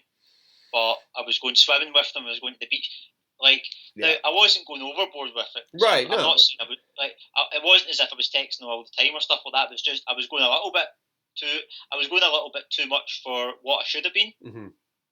So then they were starting to maybe develop some sort of feelings. Not saying they're developing full feelings, but some girls do just have feelings. So I didn't know how to deal with that at the time. Now I do, because now you don't deal with it until it's went the full distance. Then when it's went the full distance, you can have a conversation with the girl in the correct manner. So that seems to work a lot better, because then the girl knows what she's signing up for. But the thing is, like, because this is what I would say to the guys kind of coming up that are trying to develop more masculinity, is a lot of guys don't have abundance. So when they start getting those results in, because they've built themselves up a bit, they start holding on to those too much. I was a bit like that. That's what I'm saying. You start holding on to those girls way too much instead of just letting it phase out.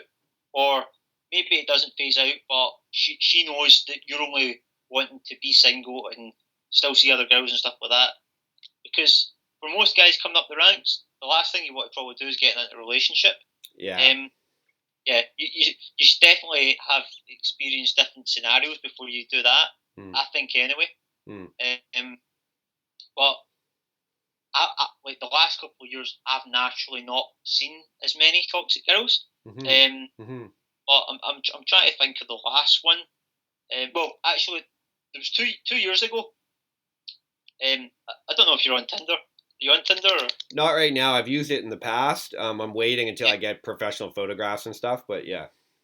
Yeah, it's a good tool to have, but I prefer offline. But it's always just a good backup. But anyway, I met up with someone on Tinder, and from the offset, she seemed an okay person, but like I think I stayed 45 minutes, then I was off.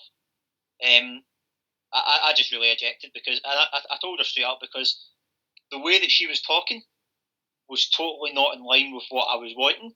But some girls verbally will say things but act differently. She was verbally saying things but acting that way. Oh, geez. But here was the big one that made me leave early, because I'd probably stayed a few hours at least. But the reason I stayed early was she was getting into big arguments with me, like, and talking about topics the way I'm talking to you, right? So after one topic, I thought, right, that's a bit much. Once I got to 2 topics, I'm thinking, right, I had the jack on by that point, I had the coat on, and then I realised, right, I'm just going to leave. So I just left. I just got up and left. Good for you, man. Yeah, but the thing is, that's a few years down the line by that point. Yeah. That was years. If I'd went in 2015, I'd have probably stayed for those 4 hours. Oh yeah. Nothing would have happened after. I stayed for those 2 hours, and then Whereas now I'm just like, no, that's unusual because if a girl's kind of not 100%, you'll sense it, right? But even if she's not fully suitable, you'll probably still get by on a couple hour date, and then you might just end it like that. But this girl had toxic traits, and when I say toxic, it wasn't so much negative toxic. It was just she had a toxic mindset, as in like she doesn't even like she was a bit older than me as well. I think 3 or 4 years older. So that's what surprised me, because like and sometimes the older girls, I find the older girls kind of easier in general. And when I say easier, I prefer meeting girls that are more 22, 23. Overall, because they're kind of at that middle stage that they've got enough mind about them to have a good conversation, but they're still quite young and they're still quite fun and stuff. But with the older girls, what you find is they're a lot more easier. Like they're more easy, as in when I use the word easy, just to have open conversations, and they don't. They're not shy. They're not as shy usually. They're more assertive. And this girl definitely had that, but it was just she was talking about she was being Catholic, but she says, I've never had a one night stand before, which I don't mind, right? But then she was bringing up this is why I decided to leave, like, because you'll have your opinion. Your opinion will be along the lines of what I think. But this is what try to think of the words that she said. What she said is, she thinks that a man should stay at home, and the woman, like, she had a full-time job. She wants to be married and have kids within a year or two, right? So that's already a red flag for me. What the fuck? Right? That's fucking crazy talk. And she's only 31, but the thing is, it was more the desperate need of it. Oh, it's kind of like, right, this girl's head's a bit in the clouds. Right? That's what I was trying to. But then the next bit she was saying is, because I was talking about, I believe in classical feminism. So I believe that women and men should have equal rights, but there should be a gender role difference, as in women are going to gravitate towards certain things and men are going to gravitate towards certain things. Yeah, obviously. That makes sense, right? She wants a marriage. The dad stays at home and she goes out and works. If some girl starts talking about marriage on some fucking Tinder date, I mean, are you on meth, girl? Like, what in the fuck is this bullshit? Like, yeah. So, but the point is that I walked away very quickly from that day because I realised that I'm not. Yeah, but the thing is, there's so many guys that it's quite unfortunate. There's so many guys that have the issue of not having that abundance, that they're willing to just put up with anything just for sex. Yeah. So, like, how do you go about solving that? You keep busy. Like, you message different girls. You go out and meet. Preferably, you go out and meet different girls. But then when you come back, you mess different girls. To like, you keep up some fitness, and you just don't put all your eggs in one basket. Yeah, definitely, man. Because when you start doing that, you start putting you put the girl on the pedestal, really. Oh, man, yeah. You just create a bad. It's a bad fucking way to. Like, you don't ever want to be doing that. Even guys like, do you watch Joe Rogan? Yeah, I watch Joe Rogan. Yeah, okay, I wasn't sure if we talked about that. Yeah, so I mean, like, even Rogan, he's married. He's doing tons of other shit with his fucking time. Like, he has he's massive interest in mixed martial arts and bow hunting and comedy and podcasting and fucking researching shit. Like, because he realizes it doesn't matter if you're married or whatever. Like, you need to have, like, if you're not going to be talking to 3 or 4 girls, that's fine if you just want one. But you need to fill those other, instead of 3 or 4 girls, you need to get 3 or 4 massive hobbies or businesses or something. They're going to keep you fucking occupied, man. Yeah, definitely, because if you don't, then you're starting to go down a bad path, really. Real bad, because you can never, ever rely on that girl to be like, she's just there for you to, Like you you can't ever just like randomly start thinking she's a princess or pedestal. That's fucking bananas. Yeah, and like I think like it comes down to this. Then it's like where are you at on the journey? Because once you know like roughly what stage you're at, and that can like how masculine am I, and like and more importantly, how masculine do people perceive me? Because if people are calling you a nice guy all the time, that's a red flag. Like I've heard, especially yeah. yeah. Some girl called me a good person once. A good. I think a good person's not that bad though because no, it wasn't that bad. No. yeah, because that can be positive or negative. Yeah. And I guess nice guy could be positive in the small like. Not really though. If, You don't want to be a if, nice guy. That's stupid. well, if your gran uses the words nice guy, maybe yeah, that's right? all right. Yeah. Yeah, but if any female is calling you a nice guy, then there's an issue because it's like a nice to me the word nice almost sounds fake. Like it's so stupid. Guys aren't nice. Who the fuck's nice? Yeah, like yeah. To me the word nice almost means like I would just replace that word with fake. Yeah, like you're a fake guy. You're a fake idiot who's lying about things and you're not telling me what you really want. So I'm just going to call you nice. Like until a point it's like if a girl calls Dan Bilzerian a nice guy, that's different. He's allowed. I've never to this day heard any girl mention Dan Bilzerian as a nice guy. but you know what? He actually, if he got nice guy, that'd be cool. If a girl, you know what I'm saying? I get what you're saying. Yeah. Like some girl will call like like Rod Stewart or like fucking Tommy Lee from Motley Crue. They'll be like, oh, he's a nice guy. It's like, oh, okay. like, is he really? oh, Hugh Hefner, he's such a nice guy.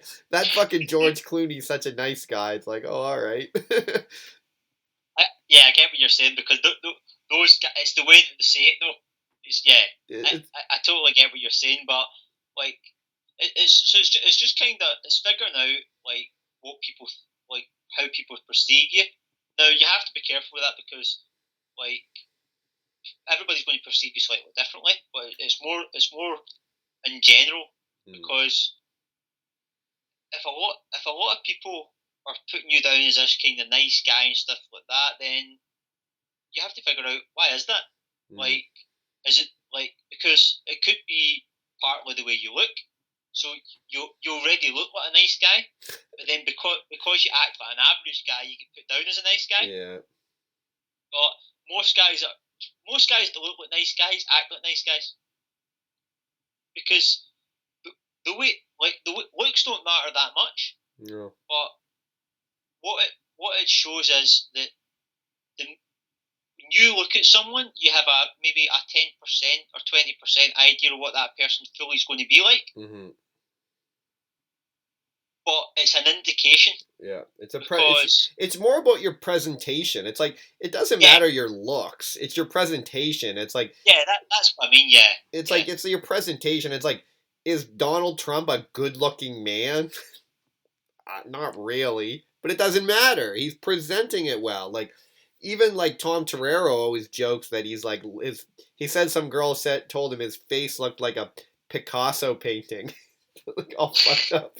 It doesn't really matter, but it's like it's just how you present it. And then you get other guys that do have good looks, but they don't. It's like I had all right looks, but it doesn't ever actually matter. I still have to do everything right.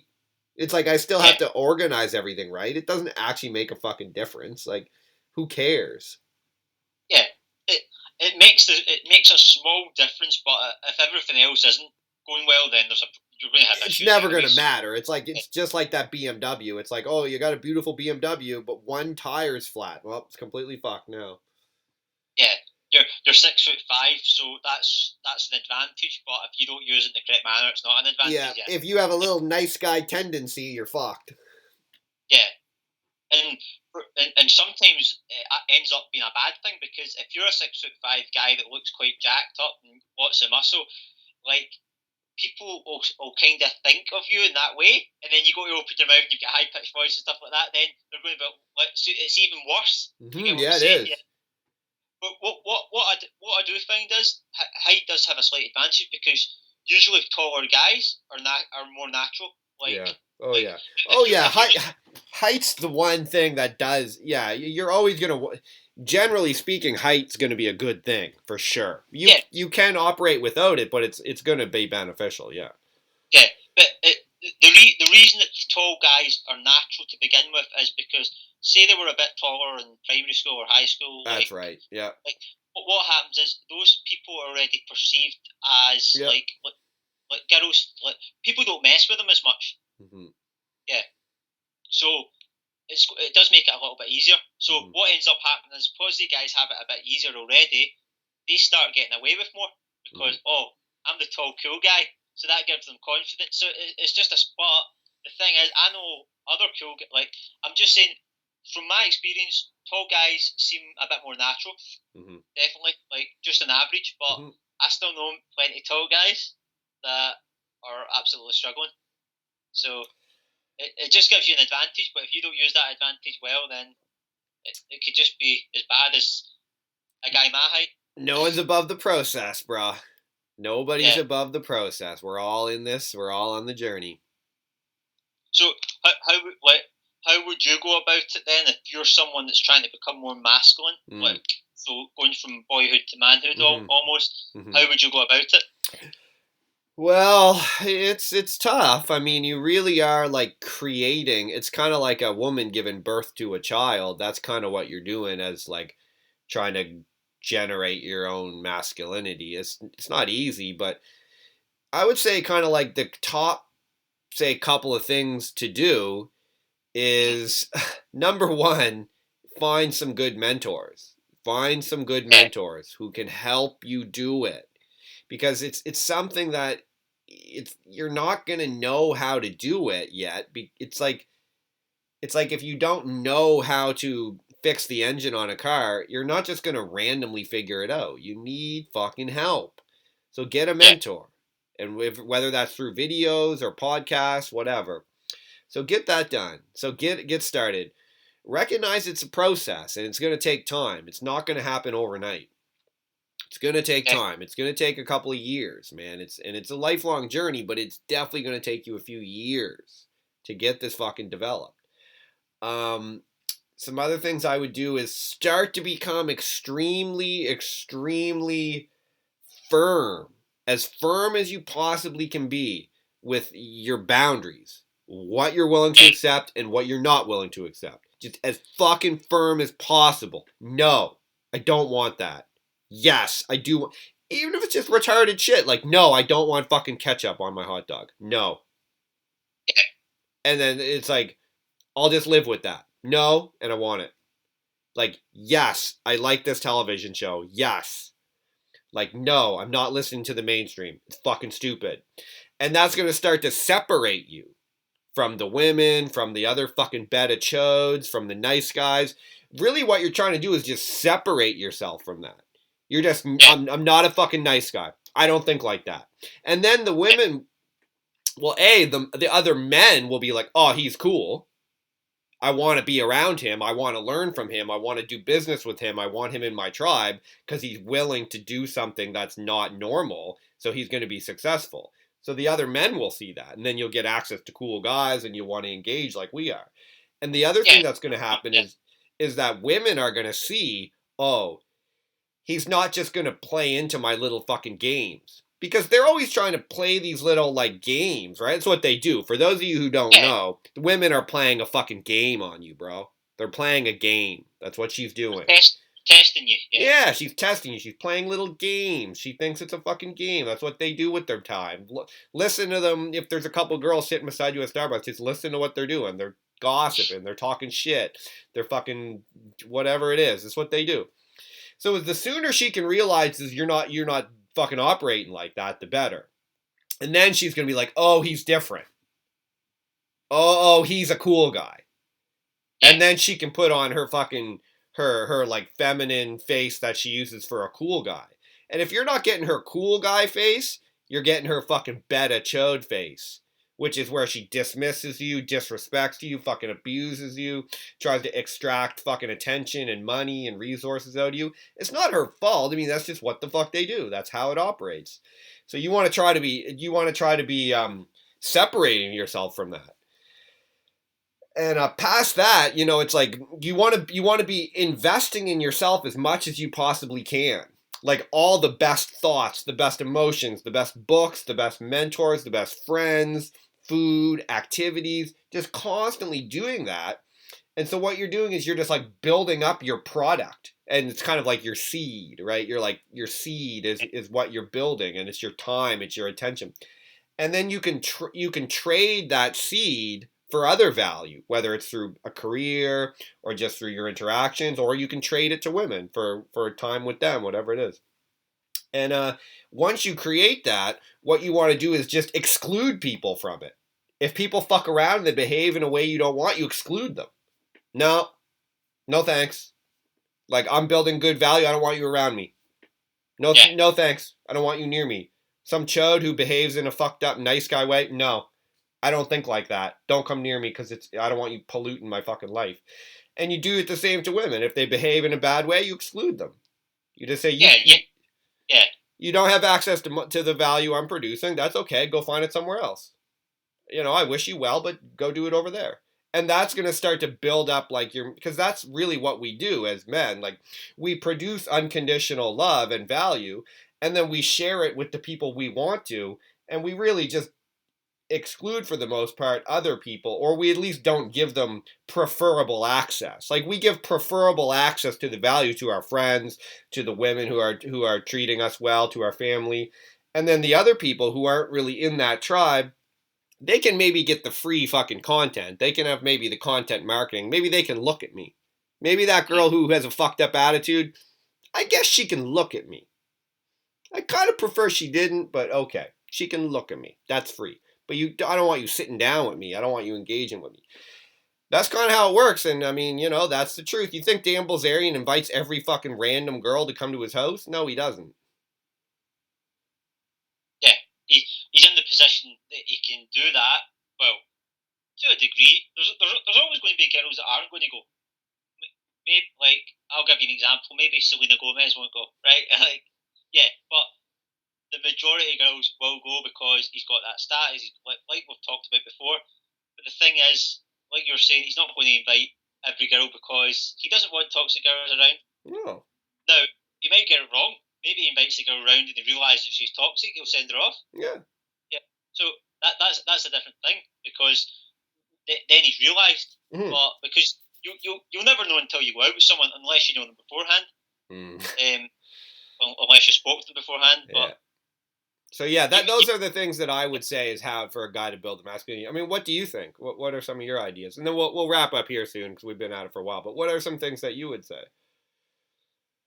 I would say, first of all, become more social, because that's the number one. Because if you become more social, you're going to be put in so many more different spots to begin with that are going to test who you are. And then, second of all, I would write down each day, like, let's say, especially younger guys, because they've got it so easy in the terms of what they could write down. Because you go to school, how do the teachers treat you? How do the pupils treat you? How do your friends treat you? How do your family members treat you?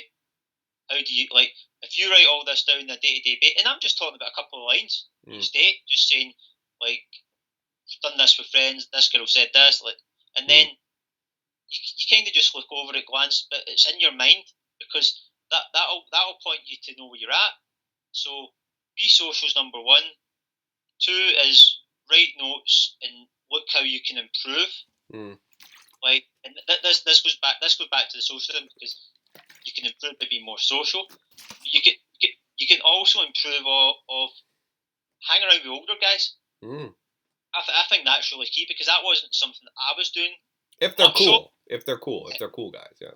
If they're cool, but like for an 18-year-old hanging about with a 25-year-old, most 25-year-olds will be cooler than 18-year-olds. Yeah, that's a good point. So that already, but you still have to be careful, because there is odd 25-year-olds that could be bad for you. But just figure it out. But most 25-year-olds will be good to hang about with to some extent. I would say 70% or something. But just be careful in that. But so 6, 7 years older, maybe 10 years old, and then if you meet one friend like that, he'll have a few friends that are roughly that age. So maybe the guy's 25 will have friends from 23 to 28, roughly speaking.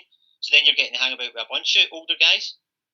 So, and you can still hang about with the guys your own age that are your friends, but I'm saying if you're starting, then you'll get invited to maybe cooler parties and stuff like that. So it's sort of that cycle. But what older guys have, especially guys that are 5+ years than you, is they've just got that life experience that you'll just learn a lot quicker from my experience. Like I learn so much more from older guys than I do younger guys. Oh yeah, that's it.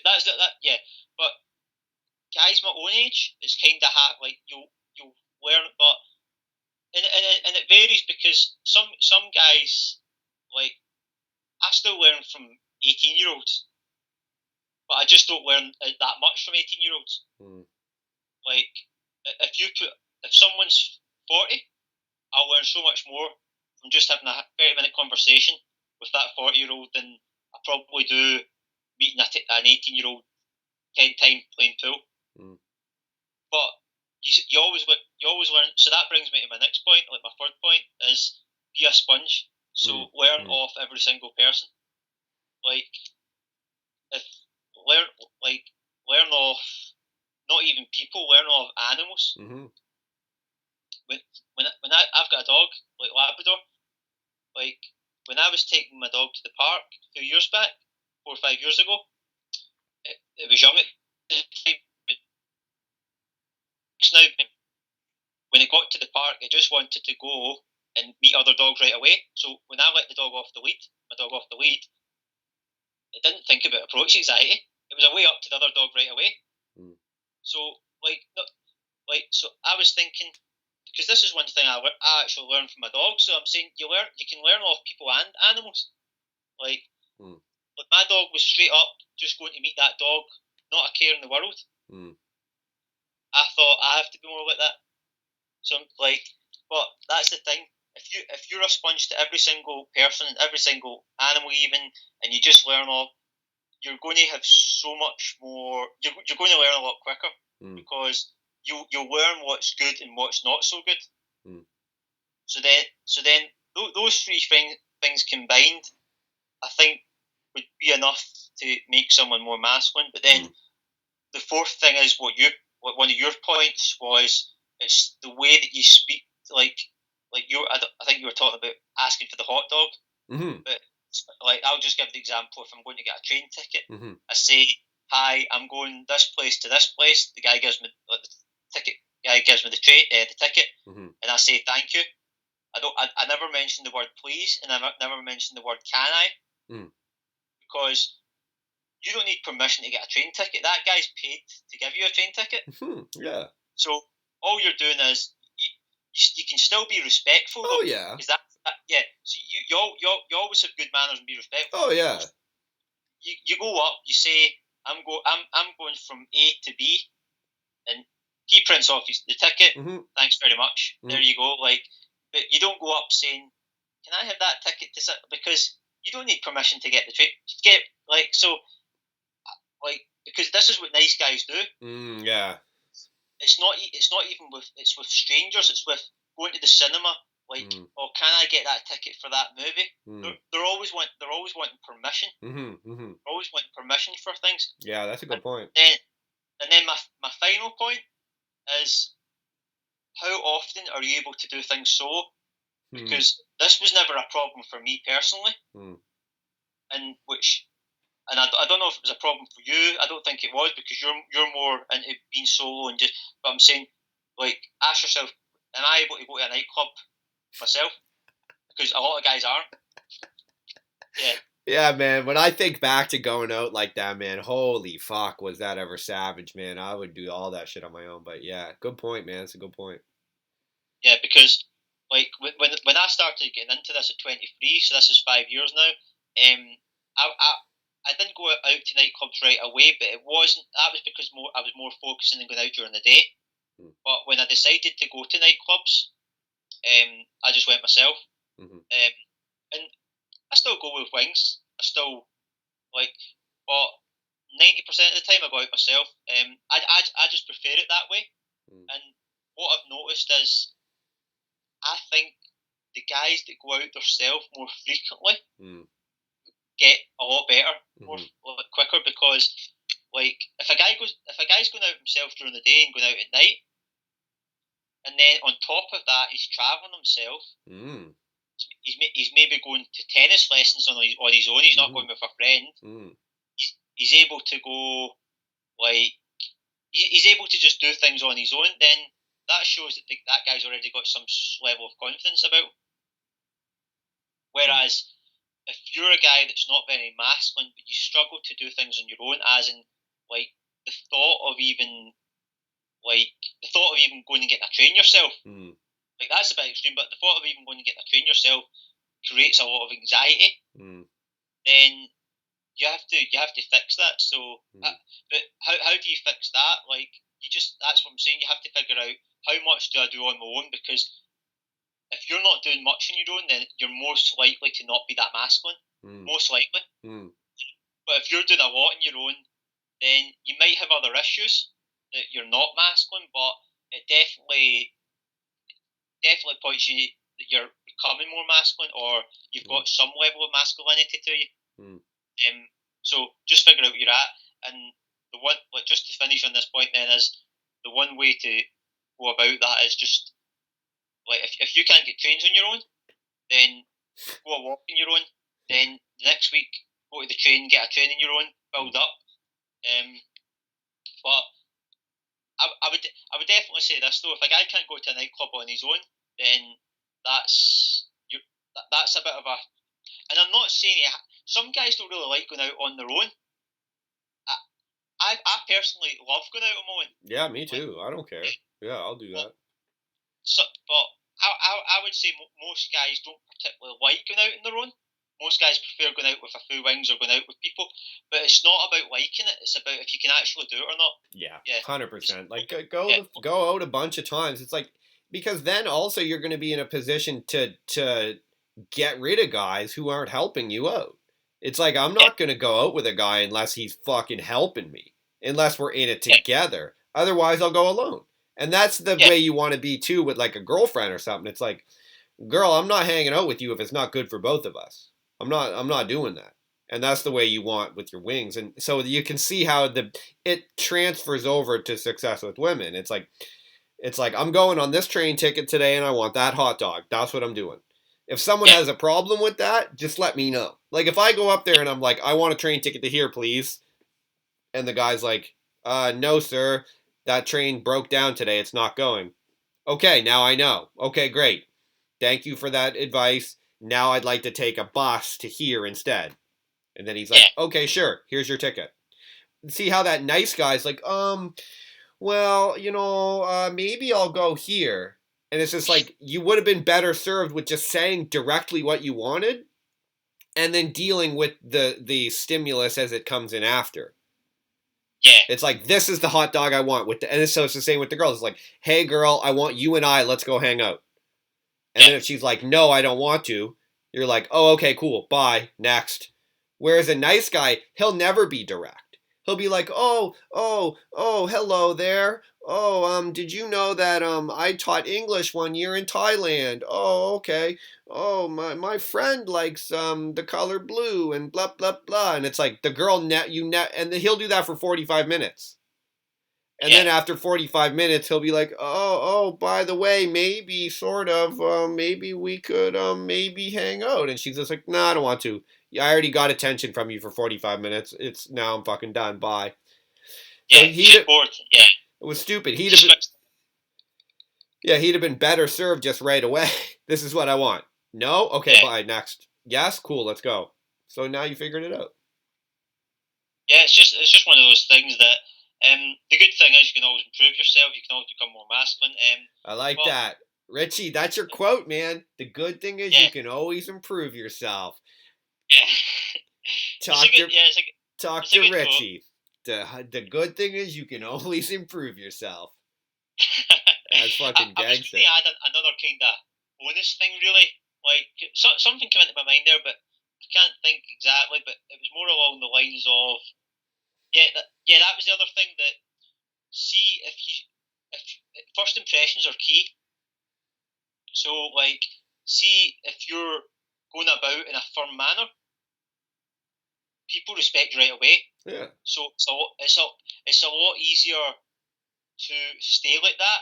Whereas, let's say you go in as a nice guy because you naturally are a nice guy, people will put you down like that right away. It's a lot harder to get out of, because even when you start to become firmer, which good for you if you do, it's still a lot harder because people will put you down as a nice guy. So, like, let's say you meet 4 new wings. It's like a little group meeting, and you come across as this nice guy, and you've met them twice, and then you've went out and you've really worked on yourself, and you become this like kind of more firmer guy over the course of a few weeks, and you meet them a third time.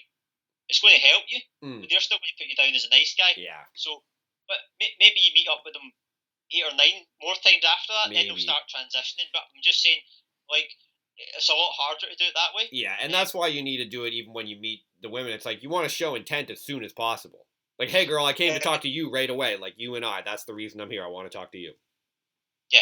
There's no debate. There's, Yeah, because intent's key, because what it does is, if the girl's not interested, she'll let you know right away. Good. And if she is interested, she'll let you know right away as well. Perfect. Yeah. And that takes us all the way back to the point of, like, get to London, get to Toronto, get to fucking New York, get to Las Vegas, so that you can get it done right away. Hey, girl, next, boom, next, boom. Yeah. You can do 100 in a day in fucking downtown London, and by the end of the day, you collected some numbers, you don't give a fuck, you're done, you go home, sleep, you get up and do it again, and that's how the progress is really made.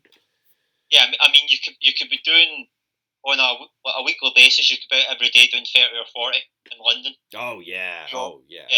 And, like, you could do even, like you're saying, you could really do 100 if you wanted to. Oh, yeah, in London or something, or in New York, yeah, you could do 100. Like, especially if you say did 2 sessions, you went out at lunch, did 2 hours, took a break, regrouped, went out after dinner, did another 2 hours, man, you could rack up fucking heavy numbers during that. Imagine the progress. Let's leave that for another day. That's maybe a future. Yeah. That's maybe a future collaboration. Luke and Ritchie set up an online business, and then open up a fucking we go to downtown London for a year and fucking rack up 100 opens a day and see what happens. Yeah, the thing is, like, London's not that, like, it's not too far from you. No, man, no, it's not far at all. Like, you're talking about 5 or 6 hour flight. Yeah, it's not far. No, it's like, I think when I went to Stockholm, it was like 6 hours or something. No, it's not far, bro. Yeah, 6 hours to Stockholm, you're even less, because Stockholm's further. Yeah, further away. I think that was it. I kind of forget, but anyway, yeah. Have you ever been to any other parts of Europe, or was it just Stockholm? I lived in Stockholm there for a while twice, and then no, I was just through the airports in like Frankfurt and Heathrow and something, but anyway, no, that's all I've been in Europe, and then I think I told you I traveled some in Australia and stuff, but for now, I think the next move is to start to create some type of business, some type of income, so that I think that's what could drive some of that. And then I think it puts you at ease too, because when you're hanging out with the women, you're like, oh, it doesn't really matter because I have this income coming in. So I can handle any fucking little fees that come my way. I don't care. And it gives you that added sense of the girl's like, oh, he's a cool guy with all his shit handled. She just feels like way more open to hanging out with you. So that's cool. Yeah, no, but that's good. That was a good topic for today. Yeah, for sure. We can wrap up then, and we can have another one soon again. Like, let's do it, man. They're becoming more frequent now, which is good, because that was just a few weeks back. Oh, so, yeah, no, I mean, we got shitloads to talk about. Like, I mean, we could keep going. So let's. So I mean, we could keep going on, because there's so many different topics. There's so many different subtopics. It's tons, it's man. Just interesting. Yeah, tons. Interesting. Yep, let's try to do maybe do one next month. We'll do a March one, and we'll just keep it fucking hammering, and we'll keep shit going, man. Yeah, sounds good. Yeah. All right, man. Been a pleasure, my friend. Yeah, same to you. All right. Great chat. Yeah, let's talk soon. Okay. Take care. See you, man. See you soon.